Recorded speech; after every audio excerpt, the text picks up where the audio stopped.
എന്നിട്ട് ആരായി മുത്തഖീങ്ങൾ?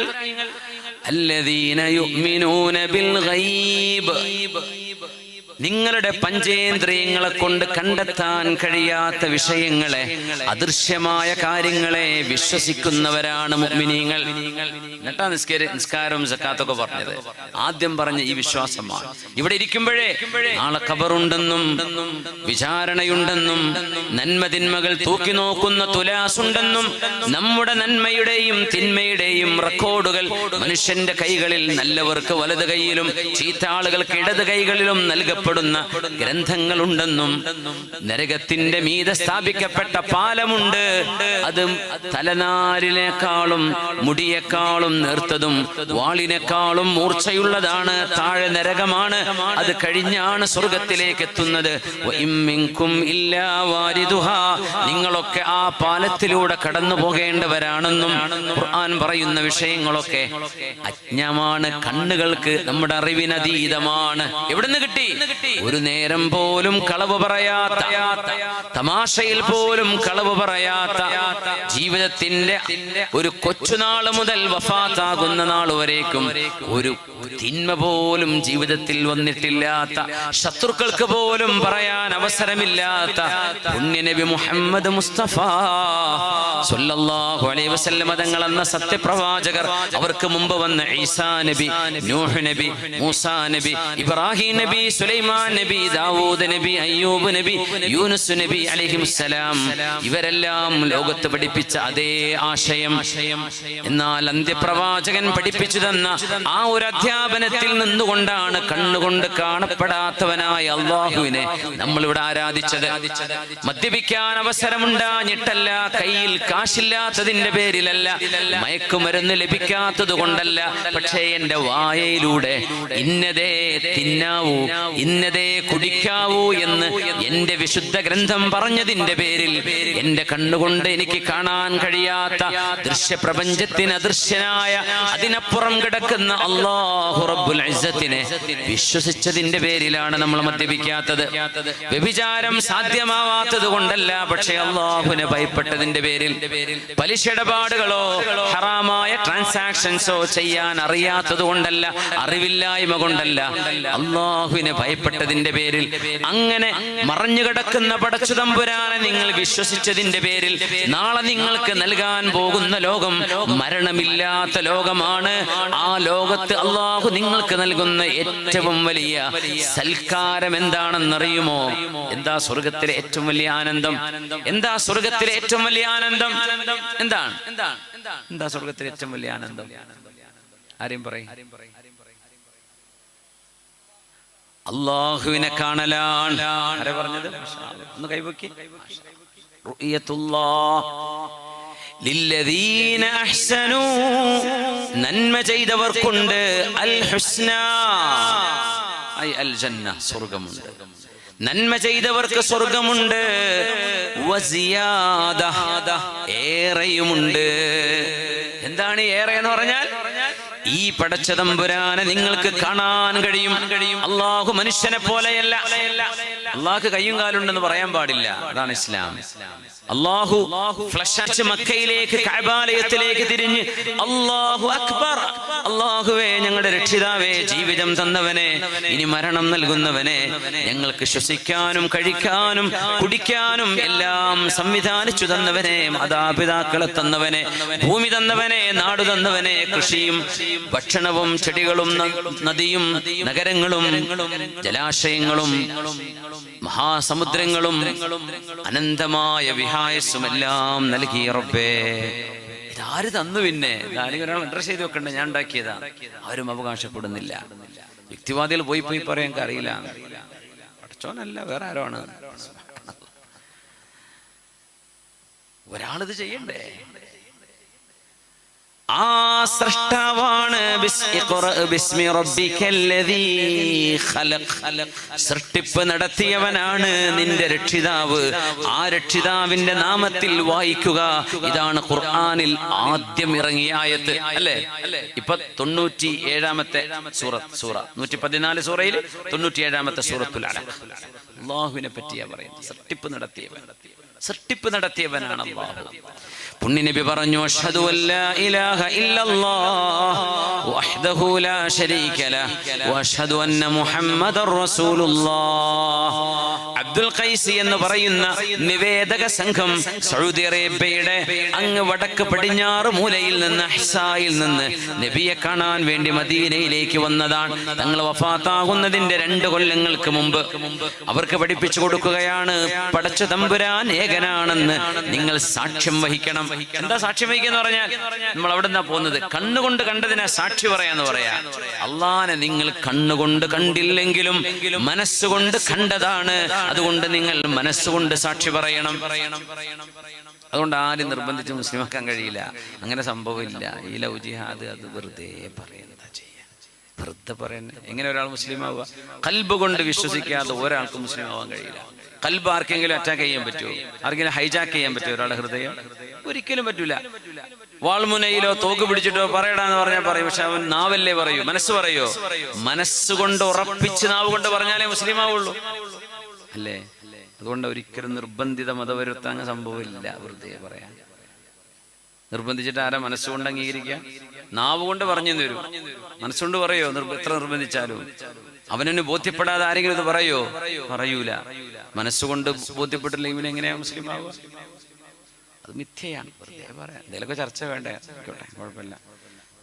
ഇപ്പൊ നമ്മളെ മേത്തിട്ടുകാരനാണ് ഇപ്പൊ സുഖം, അതുകൊണ്ട് അങ്ങനെ കാര്യം പറഞ്ഞോട്ടെ. ഓരോ ആൾക്കാരങ്ങ് പറയുന്നു പലതും നല്ലതാണ്, അങ്ങനെ ചർച്ച നടക്കുന്നത് നല്ലതാണ്. ഇസ്ലാമിനെ പറ്റിയുള്ള ചർച്ച ചില ബുദ്ധിയുള്ള മനുഷ്യന്മാർക്കെങ്കിലും ഇത് തിരിയും. അപ്പൊ അവര് സത്യം പഠിക്കാൻ മുന്നോട്ട് വരും. എന്താ ഇങ്ങനെ കല്ലെറിയാൻ മാത്രമേ ഒരു മാവുള്ള മൂച്ചയ്ക്ക് ഏറി വരുള്ളൂ, ഒരിക്കലും കായ്ക്കാത്ത മൂച്ചയിലേക്ക് എന്ത് ചെയ്യില്ല, ആരും എറിയില്ല. അപ്പൊ അതും എന്തോ മാങ്ങുണ്ട് എന്നതിന്റെ അർത്ഥമാണത്. അപ്പൊ അത് പഴുത്തുക്കണോ ഇല്ലേ എന്ന ഒറ്റ വിഷയമുള്ളൂ. പിന്നെ കഴിക്കാൻ ആയിക്കണോ ഇല്ലേ എന്ന് അത് എറിഞ്ഞു നോക്കി കടിച്ചു നോക്കട്ടെ, ഏറ് വന്നോട്ടെ, അതിന് കുഴപ്പമില്ല. നിർബന്ധമായ ഒരു സംഭവം ഇല്ല, ഒരിക്കലും നടക്കൂല. അത് ഖൽബ് കൊണ്ട് വിശ്വസിക്കും. അതുകൊണ്ട് അഷ്ഹദു, ഞാൻ സാക്ഷ്യം വഹിക്കുന്നു എന്ന് പറഞ്ഞാലേ മുസ്ലിം ആവുള്ളൂ. എന്താ സാക്ഷ്യം വഹിക്കാന്ന് പറഞ്ഞാൽ കണ്ടതിന് തുല്യമായി നമ്മൾ പറയണം, അതാ സാക്ഷ്യം വഹിക്കാന്ന് പറഞ്ഞാൽ. എന്നിട്ട് തങ്ങൾ പറഞ്ഞു 5 നേരം നിങ്ങൾ നിസ്കാരം നിലനിർത്തണം, നിർബന്ധമാണ്. അതിൽ ഇളവില്ല, ഡിസ്കൗണ്ട് ഇല്ല. 5 നേരം നിർബന്ധമാണ്, തണുപ്പാണെങ്കിലും ചൂടാണെങ്കിലും രോഗാവസ്ഥയിലാണെങ്കിലും. അല്ലെങ്കിൽ ഇന്ന് ചെയ്യാൻ പറ്റില്ലേ ഇരുന്ന് ചെയ്യാം, ഇരിക്കാൻ പറ്റൂലേ കിടന്ന്, ഒതു കൊടുക്കാൻ പറ്റൂലേ തൈമം ചെയ്തു, എങ്ങനെയെങ്കിലും ചെയ്തു. വസുയാമി റമളാൻ നോമ്പെടുക്കണം എന്നും അല്ലാഹുവിന്റെ റസൂല് പഠിപ്പിച്ചു കൊടുത്തു. ഒന്നും അറിയാത്ത ആളുകൾക്ക്. റജബായി, നാളെ മറ്റന്നാൾ റജബായി വരെയാണ്. റജബ് കഴിഞ്ഞാൽ ഷഅബാൻ, ഇതാ റമളാൻ വരാനായി. അവിടെ യുദ്ധം നടക്കുന്ന കാലമാണ്. നിങ്ങളുടെ ഗനീമത്തിലെ 5/1 നൽകണമെന്നും നബി തങ്ങൾ അവരോട് പഠിപ്പിച്ചു. അത് പിന്നെ അതിനനുബന്ധമാണ്. 4 പാത്രങ്ങളെ കുറിച്ച് നബി തങ്ങൾ പറഞ്ഞു. ആ പാത്രങ്ങളോ ആ പാത്രങ്ങളുടെ ഉൽപ്പന്നങ്ങളോ നിങ്ങൾ ഉപയോഗിക്കരുത് എന്നവരോട് നിരോധിച്ചു. അനിൽ ഹൻതമി വദ്ദുബാഇ വന്നഖീരി വൽമുസ്ഫിതി, ചില റിവായത്ത് വൽമുഖീർ പറഞ്ഞു. ഇഹ്ഫദൂഹുന്ന, ഇതെല്ലാം നിങ്ങൾ പഠിച്ചു വെക്കണേ.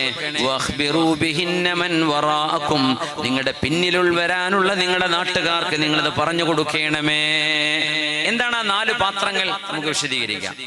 ചെറിയ സസ്പെൻസ് ഒക്കെ വേണ്ടേ? അതോടെ ഇന്നോട്ടെ കുറച്ച് കഴിഞ്ഞിട്ട് പറയാം. എന്താണ് ഈ 4 പാത്രങ്ങൾ? നമുക്ക് പാടില്ലാത്ത 4 പാത്രങ്ങൾ, എന്തുകൊണ്ട് പാടില്ലാതെയായി അതും പറയാം.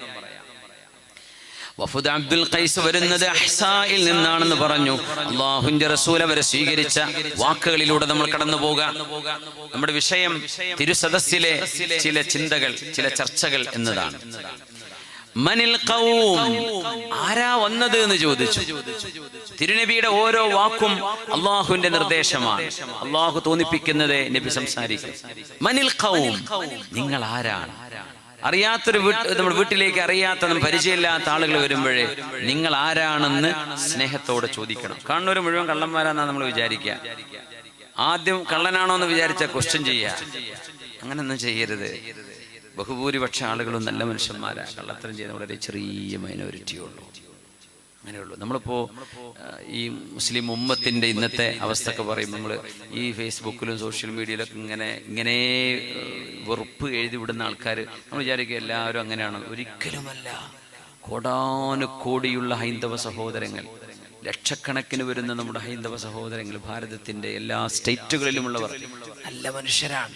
ചെറിയ മൈനോറിറ്റി ചെയ്ത് പറയൂ, അതേ നമ്മൾ കേൾക്കുള്ളൂ, അതേ അറിയുള്ളൂ. അങ്ങനെയാണല്ലോ, അതിനല്ലേ മാർക്കറ്റുള്ളൂ. ഇപ്പൊ നല്ല കാര്യം, ഒരു വിവാദങ്ങളൊക്കെ വന്നാൽ വേഗം എല്ലാവരും മൊബൈലിൽ എത്തും അല്ലേ? എത്ര നല്ല കാര്യം പറഞ്ഞു പോകുന്നുണ്ടോ? ഇവിടെ ആരെങ്കിലും അറിയുന്നുണ്ടോ? ഇല്ല. മറ്റേത് വേഗം കിട്ടും. എന്ന പോലെ ഈ അനാവശ്യമായ ചർച്ചകൾ ഇങ്ങനെ സർക്കുലേറ്റ് ചെയ്യപ്പെടും. പക്ഷെ ഇത് ചെറിയൊരു ന്യൂനപക്ഷമാണ്. നമ്മൾ മനസ്സിലാക്കണത് ചെറിയൊരു ന്യൂനപക്ഷമാണ്. കോടിക്കണക്കിന് മനുഷ്യന്മാരിലെ 1 ബില്യൺ, മോർ ദാൻ 1 ബില്യൺ ആൾക്കാരുടെ നാടാണ് ഇന്ത്യ. ഇതിൽ എത്ര ഫേസ്ബുക്ക് നിങ്ങൾ വായിക്കാൻ പറ്റും? എത്ര ആൾ നിങ്ങൾ വായിക്കും? എത്ര ആൾ എഴുതും? ഞാൻ പറയട്ടെ, ഒരു ദിവസം ഒരു 500 ആളെന്ന് കൂടി 2000 ആൾ എഴുതിയെന്ന് വിചാരിക്കാം. 1 ബില്യൺ ആളുകളിൽ ഈ 2000-3000 ആളുകൾ എഴുതിയ അതാണോ മൊത്തം ജനങ്ങൾ? അല്ലല്ലോ. അത് ചെറിയൊരു ന്യൂനപക്ഷമാണ്. നമ്മൾ ശരിക്കും മനസ്സിലാക്കണം. അവര് എഴുതുന്നതോ പറയുന്നതോ പ്രസംഗിക്കുന്നതോ കേട്ടിട്ട് ഇങ്ങനെ അന്തം വിട്ട് നിൽക്കണ്ട. നല്ല മനുഷ്യരും നന്മയെ സ്നേഹിക്കുന്ന ആളുകളും എല്ലാ കാലത്തുണ്ട്, എല്ലാ രാജ്യങ്ങളിലുമുണ്ട്. ഒരിക്കലും ഒരു നാട്ടുകാർ മൊത്തം മോശക്കാർ അങ്ങനെ പറയാൻ പാടില്ല. ഒരു പ്രദേശത്തുകാർ അങ്ങനെ അതും പറയാൻ പാടില്ല. അതൊക്കെ ഇൻഡിവിജ്വൽസ് ആണ്, വ്യക്തികളാണ്. പുണ്യനിബിതങ്ങൾ അവരുടെ മുമ്പിലേക്ക് വന്ന ആളുകൾ ഒരുപക്ഷെ ഒരു നബിയെ കൊല്ലാൻ വന്നവരായിരിക്കാം. പക്ഷെ തങ്ങൾ ചോദ്യം എന്താ? മനിൽ ഖൗം, ക്യാൻ യു ഇൻട്രൊഡ്യൂസ് യുവർസെൽഫ്? നിങ്ങൾ ആരാണെന്ന് പറഞ്ഞു തരൂ. ആരാണ് നിങ്ങൾ? മനിൽ ഖൗം. അത് ഒരു നല്ല സ്വഭാവമാണ്. വന്ന ആളുകളോട് സംസാരിക്കണം. ആതിഥേയൻ. മൂസ നബി അലൈഹിസ്സലാമിനോട് അല്ലാഹു ചോദിച്ചു, വമാ തിൽക ബിയമീനിക യാ മൂസ? മൂസ നബിയെ, നിങ്ങളുടെ കയ്യിൽ ഇരിക്കുന്ന ആ സാധനം എന്താണ് ചോദിച്ചില്ലേ? അപ്പോൾ മൂസ നബി എന്ത് പറഞ്ഞു? ഹിയ അസ്വായ, ഇതെന്റെ കയ്യിലുള്ള വടിയാണ്. തവക്കൗ അലൈഹാ, ഞാൻ അതിന്മേൽ ചാരി നിൽക്കും പടച്ചോനെ. വഹുശു ബിഹാ അലാ ഗനമി, ഞാൻ എൻ്റെ ആടുകൾക്ക് ഞാൻ ഇല ഇങ്ങനെ I will throw down leaves for my sheep. എൻ്റെ ആടുകൾക്ക് ഞാൻ ഇല ഇങ്ങനെ പൊഴിച്ചു കൊടുക്കും, അടിച്ചിട്ട് ഇങ്ങനെ മരത്തിൽ നിന്ന്. വലിയ ഫീഹാ മആരിബു ഉഖ്റാ, ആ വടി തുർക്കിയിലെ മ്യൂസിയത്തിൽ വെച്ചിട്ടുണ്ട്. മൂസാ നബിയുടെ വടിയാണെന്ന് പറഞ്ഞിട്ട് ടോപ്കാപ്പി പാലസ് മ്യൂസിയത്തിൽ ഉസ്മാനികളുടെ കാലത്ത് കൊണ്ടുവന്നതാണ്. അവിടെ ഉണ്ടത്. ഒരു നല്ലൊരു മരത്തിന്റെ വടിയാണ്, ഒരു തലഭാഗനെ വളഞ്ഞിട്ട്. മാഷാ അല്ലാഹ്. എന്തിനെ ചോദിച്ചതെന്നറിയോ? അള്ളാഹ്ക്ക് അറിയില്ലേ കയ്യിലുള്ള വടിയാണെന്ന്? ഇത് മൂസാ നബിയാന്ന് അള്ളാഹ്ക്ക് അറിയില്ലേ? ഈ വടി എന്തിനാ മൂസാ നബി ഉപയോഗിക്കുന്നു അള്ളാഹ്ക്ക് അറിയില്ലേ? അറിയും. പക്ഷെ ആ ചോദ്യം എന്തിനാണെന്നറിയോ? മുമ്പിലിരിക്കുന്ന ഒരാളെ ഒന്ന് ഐസ് ബ്രേക്കിംഗ് എന്നൊക്കെ പറയില്ലേ, ഒരാളെ പേടി തീർക്കാൻ വേണ്ടി. അതാണ്, ഒരാശ്വസിപ്പിക്കാനാണ്. നിങ്ങളുടെ കയ്യിലെ വാച്ച് നല്ല രസമുണ്ടല്ലോ, നിങ്ങളിപ്പോ പിന്നെ എവിടുന്നാ ഈ പേന വാങ്ങിച്ചത്? അപ്പൊ ഇങ്ങനെ കുറെ കഥ പറയാൻ തുടങ്ങി. ഞാൻ ഗൾഫിൽ പോയ കാലവും അന്നത്തെ കഥയൊക്കെ ഇങ്ങനെ പറഞ്ഞ് അപ്പൊ ഇങ്ങനെ വിഷയത്തിലേക്ക് വരുന്നു. മിണ്ടാതിരിക്കും. വെച്ച് കീറി ചെവിയുമ്പത്തി നമ്മളങ്ങനെ ഒരു പറച്ചിൽ പറഞ്ഞു പോയാൽ നമ്മൾ പറഞ്ഞു സമാധാനിച്ചു എന്നല്ലാതെ മുമ്പിലേക്ക് നിങ്ങൾ കേട്ടോ ഇല്ലെന്ന് എനിക്കറിയോ? ഇല്ല. നിങ്ങളുമായി സംവദിക്കണം. നിങ്ങളോട് ഞാൻ ചോദ്യം ചോദിക്കണം.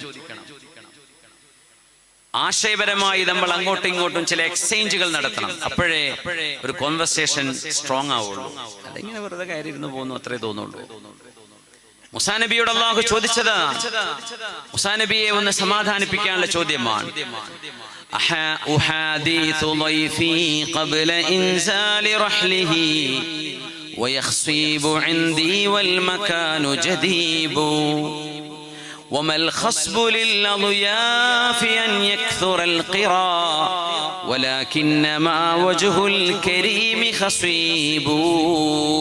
അന്നത്തെ ഒരു അറബി കവി പാടുകയാണ്, എന്റെ അരികത്ത് അതിഥികൾ വരുമ്പോഴേ അവരുടെ ഒട്ടകക്കട്ടിൽ ലഗേജ് ഇറക്കി വെക്കുന്നതിന് മുമ്പ് ഞാൻ അവരോട് സംസാരം തുടങ്ങും. കാരണം മുമ്പിൽ വെച്ചിരിക്കുന്ന ഭക്ഷണത്തെക്കാളും വലിയ ഭക്ഷണമാണ് അവരോട് നിങ്ങൾ സംസാരിക്കുന്നത്. ഇപ്പൊ നിങ്ങളുടെ വീട്ടിൽ അതിഥികൾ വന്നു. അതിഥി എന്ന് പറഞ്ഞാൽ ശരിക്കും എന്താ? തിഥി എന്ന് പറഞ്ഞാൽ സമയം നോക്കാതെ കയറി വരുന്ന ആൾക്കാണ് ഈ അതിഥി എന്ന് പറയാം. അവരാണ് ഈ വെല്ലടിക്കുക. നേരത്തെ ഞാൻ വരുന്നുണ്ട് കേട്ടോ എന്ന് പറഞ്ഞാൽ അതൊക്കെ അപ്പോയിന്റ്മെന്റുകളാണോ? അതിഥി എന്ന് പറയാൻ പറ്റൂല. അതിഥി എന്ന് പറഞ്ഞാൽ സമയം നേരം കാലം നോക്കാണ്ട് വരുന്ന ആൾക്കാണ് മലയാളത്തിലെ അതിഥി എന്ന് പറയാം. അപ്പോ നമ്മളൊന്നും പ്രിപ്പയർഡ് ആയിട്ടുണ്ടാവില്ല. ചിലപ്പോൾ പഠിച്ചവനെ ഈ നേരത്താണോ അവർ വന്നത്, എനിക്ക് പോകാനായല്ലോ, നമ്മൾ ഇറങ്ങാറായല്ലോ, നമ്മൾ വേറെ പല പ്ലാനിങ്ങിലും ആയിരുന്നല്ലോ എന്നൊക്കെ തോന്നും. പക്ഷേ അതിഥികളോട് മാന്യമായി പെരുമാറുന്നത് ഈമാനിന്റെ അടയാളമാണ്. കാരണം എന്താണെന്നറിയോ? നിങ്ങളുടെ പല പണിയും മാറ്റി വെക്കേണ്ടി വരും അതിഥികൾ വരുമ്പോഴേ. കാരണം അവർ വിളിച്ചറിയിക്കാതല്ലേ വരിക. സുബ്ഹാന ജല്ല ജലാലു. അപ്പൊ അദ്ദേഹം പറയാണ്, ഞാൻ അവരോട് സംസാരിക്കും ഭക്ഷണം കൊടുക്കുന്നതിന് മുമ്പ് തന്നെ. ആ സംസാരമാണ് അവർക്ക് ഏറ്റവും ആനന്ദമായി തോന്നുന്നത് എന്റെ ഭക്ഷണത്തെക്കാൾ. റസൂലുള്ളാഹി തങ്ങൾ പറഞ്ഞു, ഇദാ അറഫ അഹദുകും മഖാഹു, നിങ്ങളുടെ കൂട്ടുകാരൻ ആരെയെങ്കിലും നിങ്ങൾ പരിചയപ്പെടുകയാണെങ്കിൽ ഫല്യസ്അൽഹു അൻ ഇസ്മിഹി, അവരുടെ പേര് ചോദിക്കണേ. വനസബിഹി ഫഇന്നഹു വാസിലുൽ മവദ്ദ, എവിടുന്നാ വരുന്നത്, ഏത് നാട്ടുകാരനാണ്, ഏതാണ് തറവാട് എന്നൊക്കെ ചോദിച്ചറിയുന്നത് സ്നേഹം പുതുക്കാനുള്ള കാരണങ്ങളാണ് എന്ന് പുണ്യനബി. ഒരാളെ കാണുമ്പോ പേര് ചോദിക്കണം. നമ്മൾ സാധാരണ എന്താണെന്നറിയാം, ട്രെയിനിലും ബസ്സിലും, ട്രെയിനിൽ പരിചയപ്പെടുന്നത് ഭയങ്കര രസമാണ്. ശരിക്കും 3 ദിവസമൊക്കെ യാത്ര ഡൽഹിക്കൊക്കെ പോവുകയാണെങ്കിൽ 2 ദിവസം 2.5 ദിവസം ഇങ്ങനെ മംഗള എക്സ്പ്രസ്സിലോ കേരള എക്സ്പ്രസ്സിലോ ഒക്കെ ഇരിക്കേണ്ടി വരും അല്ലേ. അപ്പോൾ ഡൽഹിയിൽ നിന്നൊക്കെ പോരാണെങ്കിൽ ഇവിടെ എറണാകുളത്തോ ആലുവയിലൊക്കെ ഇറങ്ങുമ്പോൾ നമ്പറൊക്കെ വാങ്ങും. ഞാൻ നമ്പർ തരി വിളിക്കുക, ഒരൊറ്റ കുട്ടി വിളിക്കൂല, അവരുടെ നമ്പറൊക്കെ വാങ്ങിച്ച് വലിയ കാര്യത്തിലാണ് കാരണം ഇറങ്ങുക. കാരണം 2 ദിവസത്തെ ബന്ധമല്ലേ എന്ന് വിചാരിച്ച് കാര്യമായിട്ടൊന്നും പിന്നെ ആരും വിളിക്കലൊന്നുമില്ല. അതൊക്കെ ഒരു വെറുതെ ഫോർമാലിറ്റിയാണ്. പക്ഷേ അത് വിളിക്കണം എന്നാണ്. യാത്രയിലെ ബന്ധം ഒരു വളരെ നല്ല ബന്ധമാണ്. അത് ഓർക്കാൻ പറ്റും. നമ്മൾ പലപ്പോഴും ആളുകളെ ഓർക്കുന്നതൊക്കെ യാത്രയിൽ കണ്ട കാര്യങ്ങളായിരിക്കും, നാട്ടിൽ വെച്ച് കണ്ടതിനേക്കാളും കൂടുതൽ. തങ്ങൾ പറയാ, നിങ്ങൾ അവരോട് പേര് ചോദിക്കണം. ഞാൻ പറഞ്ഞതെന്ന് വെച്ചാൽ, ഈ ട്രെയിനിലൊക്കെ ഇരിക്കുമ്പോഴേ കഥ തുടങ്ങിയിട്ടുണ്ടാവും. കഥ തുടങ്ങി പരിചയം ഉണ്ടാവും. എവിടുന്നാ കണ്ടതെന്ന്, റബ്ബ് ഇത് കുവൈത്തിൽ നിന്ന് കണ്ടതാണോ, ദുബൈയിൽ നിന്ന് കണ്ടതാണോ, സൗദിയിൽ നിന്ന് കണ്ടതാണോ, UK നിന്ന് കണ്ടതാണോ, UAE നമ്മൾ യാത്ര ചെയ്യുന്നിടത്തൊക്കെ മനസ്സിങ്ങനെ പോകും. ഒരിക്കലും പേര് ചോദിച്ച അയാൾ വിചാരിക്കും ഇയാൾ ഇന്ന് എത്രയും മൈൻഡ് ചെയ്യാത്ത ഒരാളായിരുന്നില്ലേ എന്ന് അയാൾ വിചാരിക്കൂലേ. അപ്പൊ ചോദിക്കാനും പേടി. എന്നാ അയാളായിട്ട് ഇങ്ങോട്ട് എന്റെ പേര് ഇന്നതാണ് കേട്ടോ എന്ന് പറഞ്ഞാൽ ഭയങ്കര സമാധാനം. അതിട്ട് പറയൂല, അവരറിയുന്നില്ല, ഒരു ശുഭാപ്തി വിശ്വാസം കൊണ്ട്. പിന്നെ ഇടങ്ങേറായി പോകും. പിന്നെ ആരോടെങ്കിലൊക്കെ ചോദിപ്പിക്കല, ആരാന്ന് പേര് ചോദിച്ചു, യാ അല്ലാ, പിന്നെ ആയിരിക്കും ശരിക്കും മനസ്സിലാവുക ആളെ. ഇങ്ങനെയൊക്കെ നമ്മളെയും അബദ്ധങ്ങളൊക്കെ നമുക്കൊക്കെ പറ്റാറുണ്ടായിരിക്കും. പുണ്യനബി പറയാൻ, നിങ്ങൾ ആദ്യം ചോദിക്കേണ്ടത് പേരെന്താണെന്നാണ്. അതുകൊണ്ട് ഒരിക്കൽ പരിചയപ്പെട്ടു പോയ ആളുകൾ പേര് ഇങ്ങോട്ട് ആദ്യം പറഞ്ഞു കൊടുക്കണേ. മറക്കാൻ ഇടവരുന്ന ആളുകളൊക്കെ ആണെങ്കിൽ പ്രത്യേകിച്ചും, ഞാൻ ഇന്ന ആളാണ്, ഇന്ന സ്ഥലത്താണ് നമ്മൾ കണ്ടതിട്ട് ഓർമ്മയില്ലേ, അത് ഒരിക്കൽ പറയേണ്ടി വരും. പിന്നെ നമ്മുടെ മെമ്മറിയിലേക്ക് കയറിക്കളയും. അല്ലാതെ പേര് ചോദിക്കുന്ന മോശമല്ലേ. ഇത്രയൊക്കെ പരിചയപ്പെട്ട് ചിലപ്പോൾ ആ വീട്ടിൽ പോയി ഭക്ഷണം വരെ കഴിച്ചിട്ടുണ്ടാവും. അത് പറയില്ലേ, കണ്ടില്ലേ മനുഷ്യൻ ഭക്ഷണം കഴിച്ച് നിന്ന് പോയിട്ട് പോലും എൻ്റെ പേര് ഓർമ്മയില്ലാണ്ടായി പോയില്ലേ, നന്ദി കെട്ടവെന്നൊക്കെ വിചാരിച്ചു പോകില്ലേ. പടച്ചവനെ മഹാദല്ലാ. അപ്പോ പേര് ചോദിക്കണം, നിങ്ങൾ പേര് പറഞ്ഞു കൊടുക്കും വേണം. അങ്ങനെയാണ്. ആരാണെന്ന് ഫോണിലൂടെ ചോദിക്കുമ്പോൾ ഞാനാന്ന് പറഞ്ഞ് നിൽക്കാൻ പാടില്ല എന്നാണ്. ട്രൂ കോളറൊക്കെ ഉള്ളതുകൊണ്ട് ആളെ പേര് തിരിഞ്ഞു വെക്കാം. പക്ഷേ ചില ആളുകൾ അതിലും പേര് വെച്ചില്ലെങ്കിലും ബുദ്ധിമുട്ടാവില്ലേ. അപ്പോ നിങ്ങൾ ആരാണ്? ജാബിർ റളിയല്ലാഹു അൻഹു, പുണ്യനബി സ്വല്ലല്ലാഹു അലൈഹി വസല്ലം തങ്ങള് വീട്ടിലിരിക്കുമ്പോ ജാബിർ എന്നവരെ വാതിൽക്കൽ മുട്ടി എന്ന് തങ്ങൾ ചോദിച്ചു, മൻ, ആരാ വന്നത്? അപ്പൊ ജാബിർ ഇബ്നു അബ്ദുല്ലാഹി ഇബ്നു അംർ ഇബ്നുൽ ഹറാം റളിയല്ലാഹു അൻഹുവിന്റെ മോനാണ്. ജാബിർ എന്നവര് നബിയുടെ വളരെ അടുത്ത ശിഷ്യനാണ്. അപ്പൊ ജാബിർ എന്നവര് ആ ബന്ധം കൊണ്ട് പറഞ്ഞു, അത് ഞാനാ നബിയെ. തങ്ങൾക്ക് ഇഷ്ടപ്പെട്ടില്ല. തങ്ങൾ പറഞ്ഞു, വാതിൽ തുറന്നു. അല്ലാമ ഇബ്നുൽ ജൗസി 2 കാരണങ്ങൾ പറഞ്ഞു. ഒന്ന്, ഞാനാന്ന് പറഞ്ഞു, ഞാൻ അത്യാവശ്യം എന്നെയൊക്കെ അങ്ങ് അറിയണ്ടേ, ഞാൻ എന്ന് പറയുമ്പോ അത്ര വലിയ ആളല്ലേ എന്നൊരു തോന്നൽ അതിന്റെ ഉള്ളിലൂടെ ചിലപ്പോ വരാൻ സാധ്യതയുണ്ട്. അല്ലെങ്കിൽ ഞാനെന്ന് പറയുമ്പോ ഞാൻ ഈ വീട്ടുകാരനല്ലേ, ഒരുപക്ഷെ വീട്ടുകാരനായിരിക്കില്ല, വീട്ടുകാരെ പോലെ ഇടപെടുന്നുണ്ടാകാം, പക്ഷെ വീട്ടുകാരനാണോ? അല്ല. ഇങ്ങനെ 2 കൺഫ്യൂഷൻ അവിടെ വരുന്നതിന്റെ പേരിലാണ് നിബിതങ്ങൾ അത് വെറുത്തത്. അങ്ങനെ പറയരുത്. ഞാൻ എന്നല്ല മറുപടി. കാണാതെ അപ്പുറത്ത് ഗേറ്റിന്റെ പുറത്ത് ഇത് ഞാൻ ഖദീജയാണ്, ഞാൻ ഫാത്തിമയാണ്, അല്ലെങ്കിൽ ഞാൻ മുഹമ്മദാണ്, ഞാൻ അഷ്റഫാണ്, ഞാൻ നവാസാണ്, പേര് പറയണം. നിബിതങ്ങൾ ചോദിച്ചു, മനിൽ ഖൗം, ആരാണ് നിങ്ങൾ? അവർ പറഞ്ഞു, ഖാലു അൽ മുഅ്മിനൂൻ, ഞങ്ങൾ വിശ്വാസികളാവാൻ വന്നവരാണ്.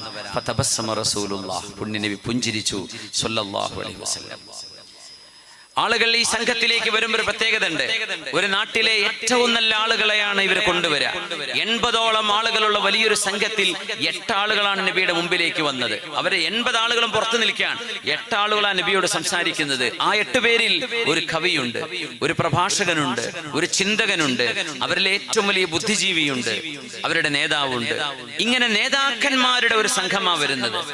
അപ്പോ ആളുകൾ അങ്ങനെയാണ്.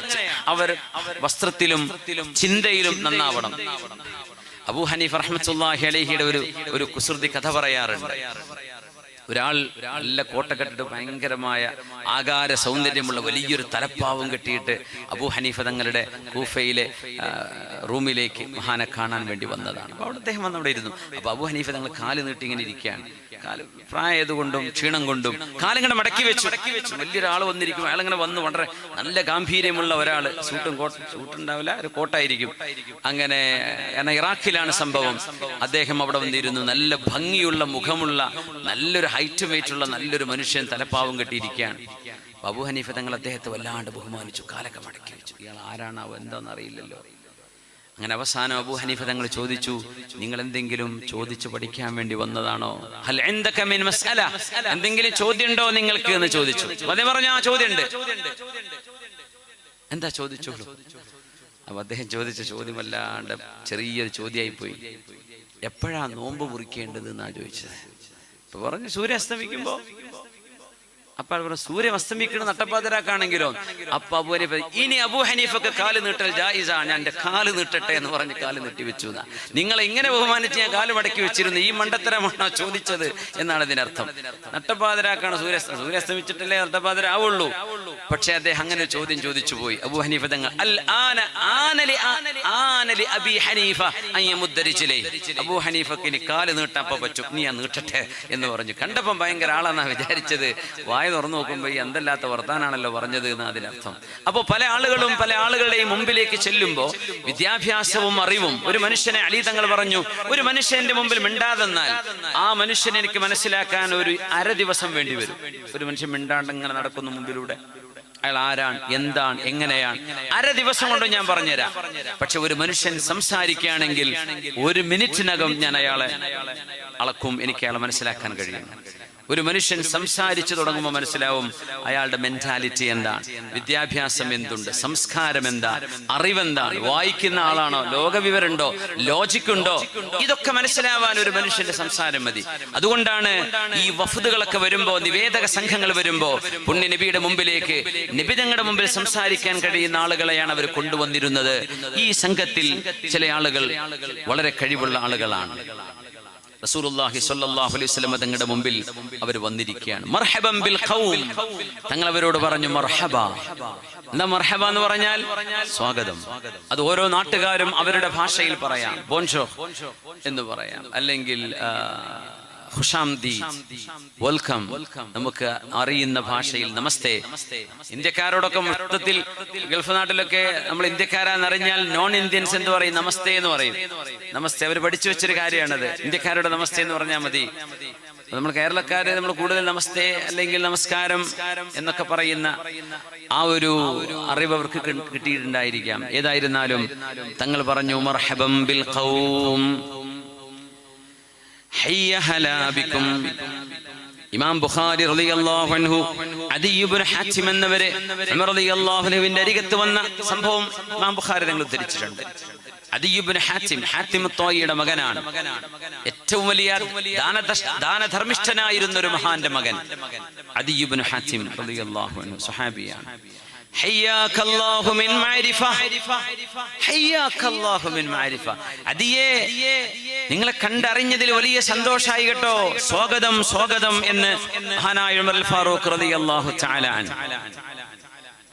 പുണ്യ നബി മക്കയിൽ ഉമ്മുഹാനി ബീവിയുടെ അരികത്ത് ഫാത്തിമ റളിയല്ലാഹു അൻഹ മറച്ചു കൊടുത്ത ഒരു മറയിൽ നബി തങ്ങൾ കുളിക്കുകയായിരുന്നു. ഫത്ഹ് മക്ക, മക്ക വിജയം നടന്ന ഉടനെ റസൂലുള്ളാഹി തങ്ങൾ കുളിച്ചത് ഒരു മറയിലാണ് എന്ന് ഹദീസ്. നമ്മുടെ വിഷയം അതല്ല, എന്നാലും പറയാണ്, ഈ പുഴയിലും കുളത്തിലും പബ്ലിക് ഏരിയയിലൊക്കെ കുളിക്കുമ്പോഴേ മനുഷ്യൻ അവരുടെ ശരീരം മറക്കേണ്ട ഭാഗങ്ങൾ നിർബന്ധമായും മറച്ചിരിക്കണം.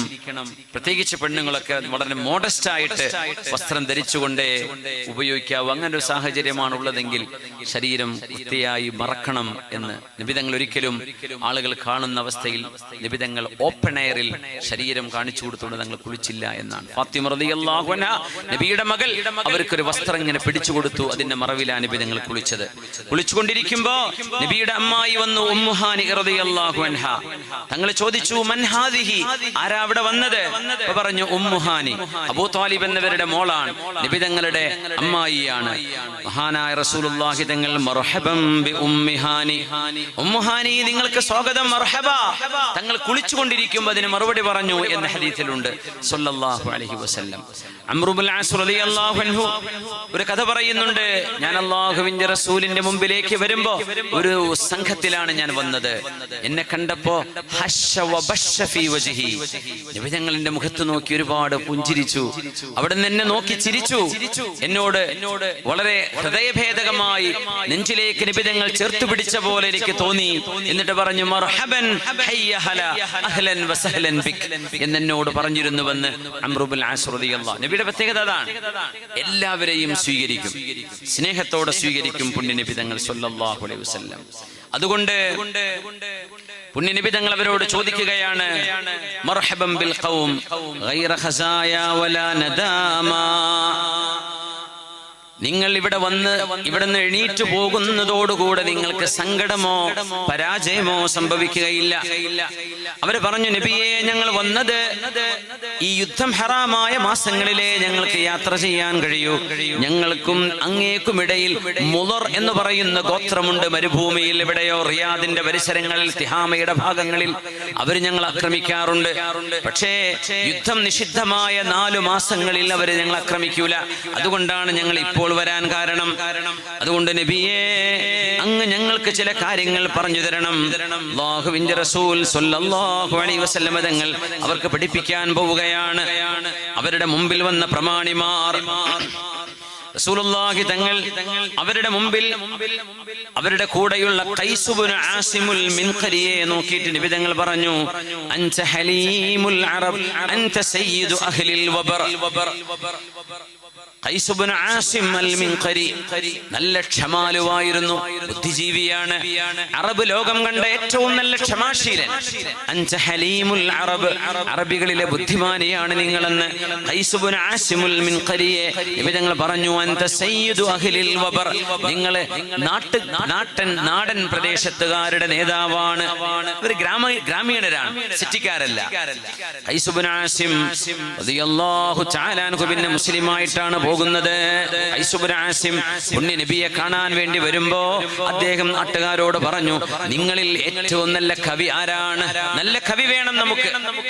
പറഞ്ഞു സുബ്രഖാൻ ഇബ്നു ബദർ. സുബ്രഖാൻ എവിടെ? സുബ്രഖാൻ ഞങ്ങളുടെ കൂടെ നീ മദീനത്തേക്ക് വരണം. പിന്നെ പറഞ്ഞു, അഅ്തൂനി അശ്ജഅ റജുലിൻ മിൻകും, നിങ്ങളുടെ നാട്ടിൽ ഏറ്റവും നല്ല ധീരനാരാണ്? പറഞ്ഞു ഉതാരിദ് ഇബ്നു ഹാജിം. വാ ഉതാരിദ്, ഇവിടേക്ക് മാറി നിൽക്ക്. നിങ്ങളിൽ ഏറ്റവും നല്ല പ്രഭാഷകനാരാണ്? അംർ ഇബ്നുൽ അഹ്തം, ഇങ്ങോട്ട് മാറി നിൽക്ക്. അദ്ദേഹം പറഞ്ഞു, അന ഹലീമുൽ അറബ്, അറബികളിലെ ഏറ്റവും നല്ല ബുദ്ധിമാന് ഞാനാണെന്നാണ് നിങ്ങളൊക്കെ പറയാറുള്ളത്. ഞാനും ഈ യാത്രയിൽ നിങ്ങളുടെ കൂടെ പോരുകയാണ്. അപ്പൊ നോക്കുമ്പോൾ ഒരു 6-7 ആളുകളുണ്ട്.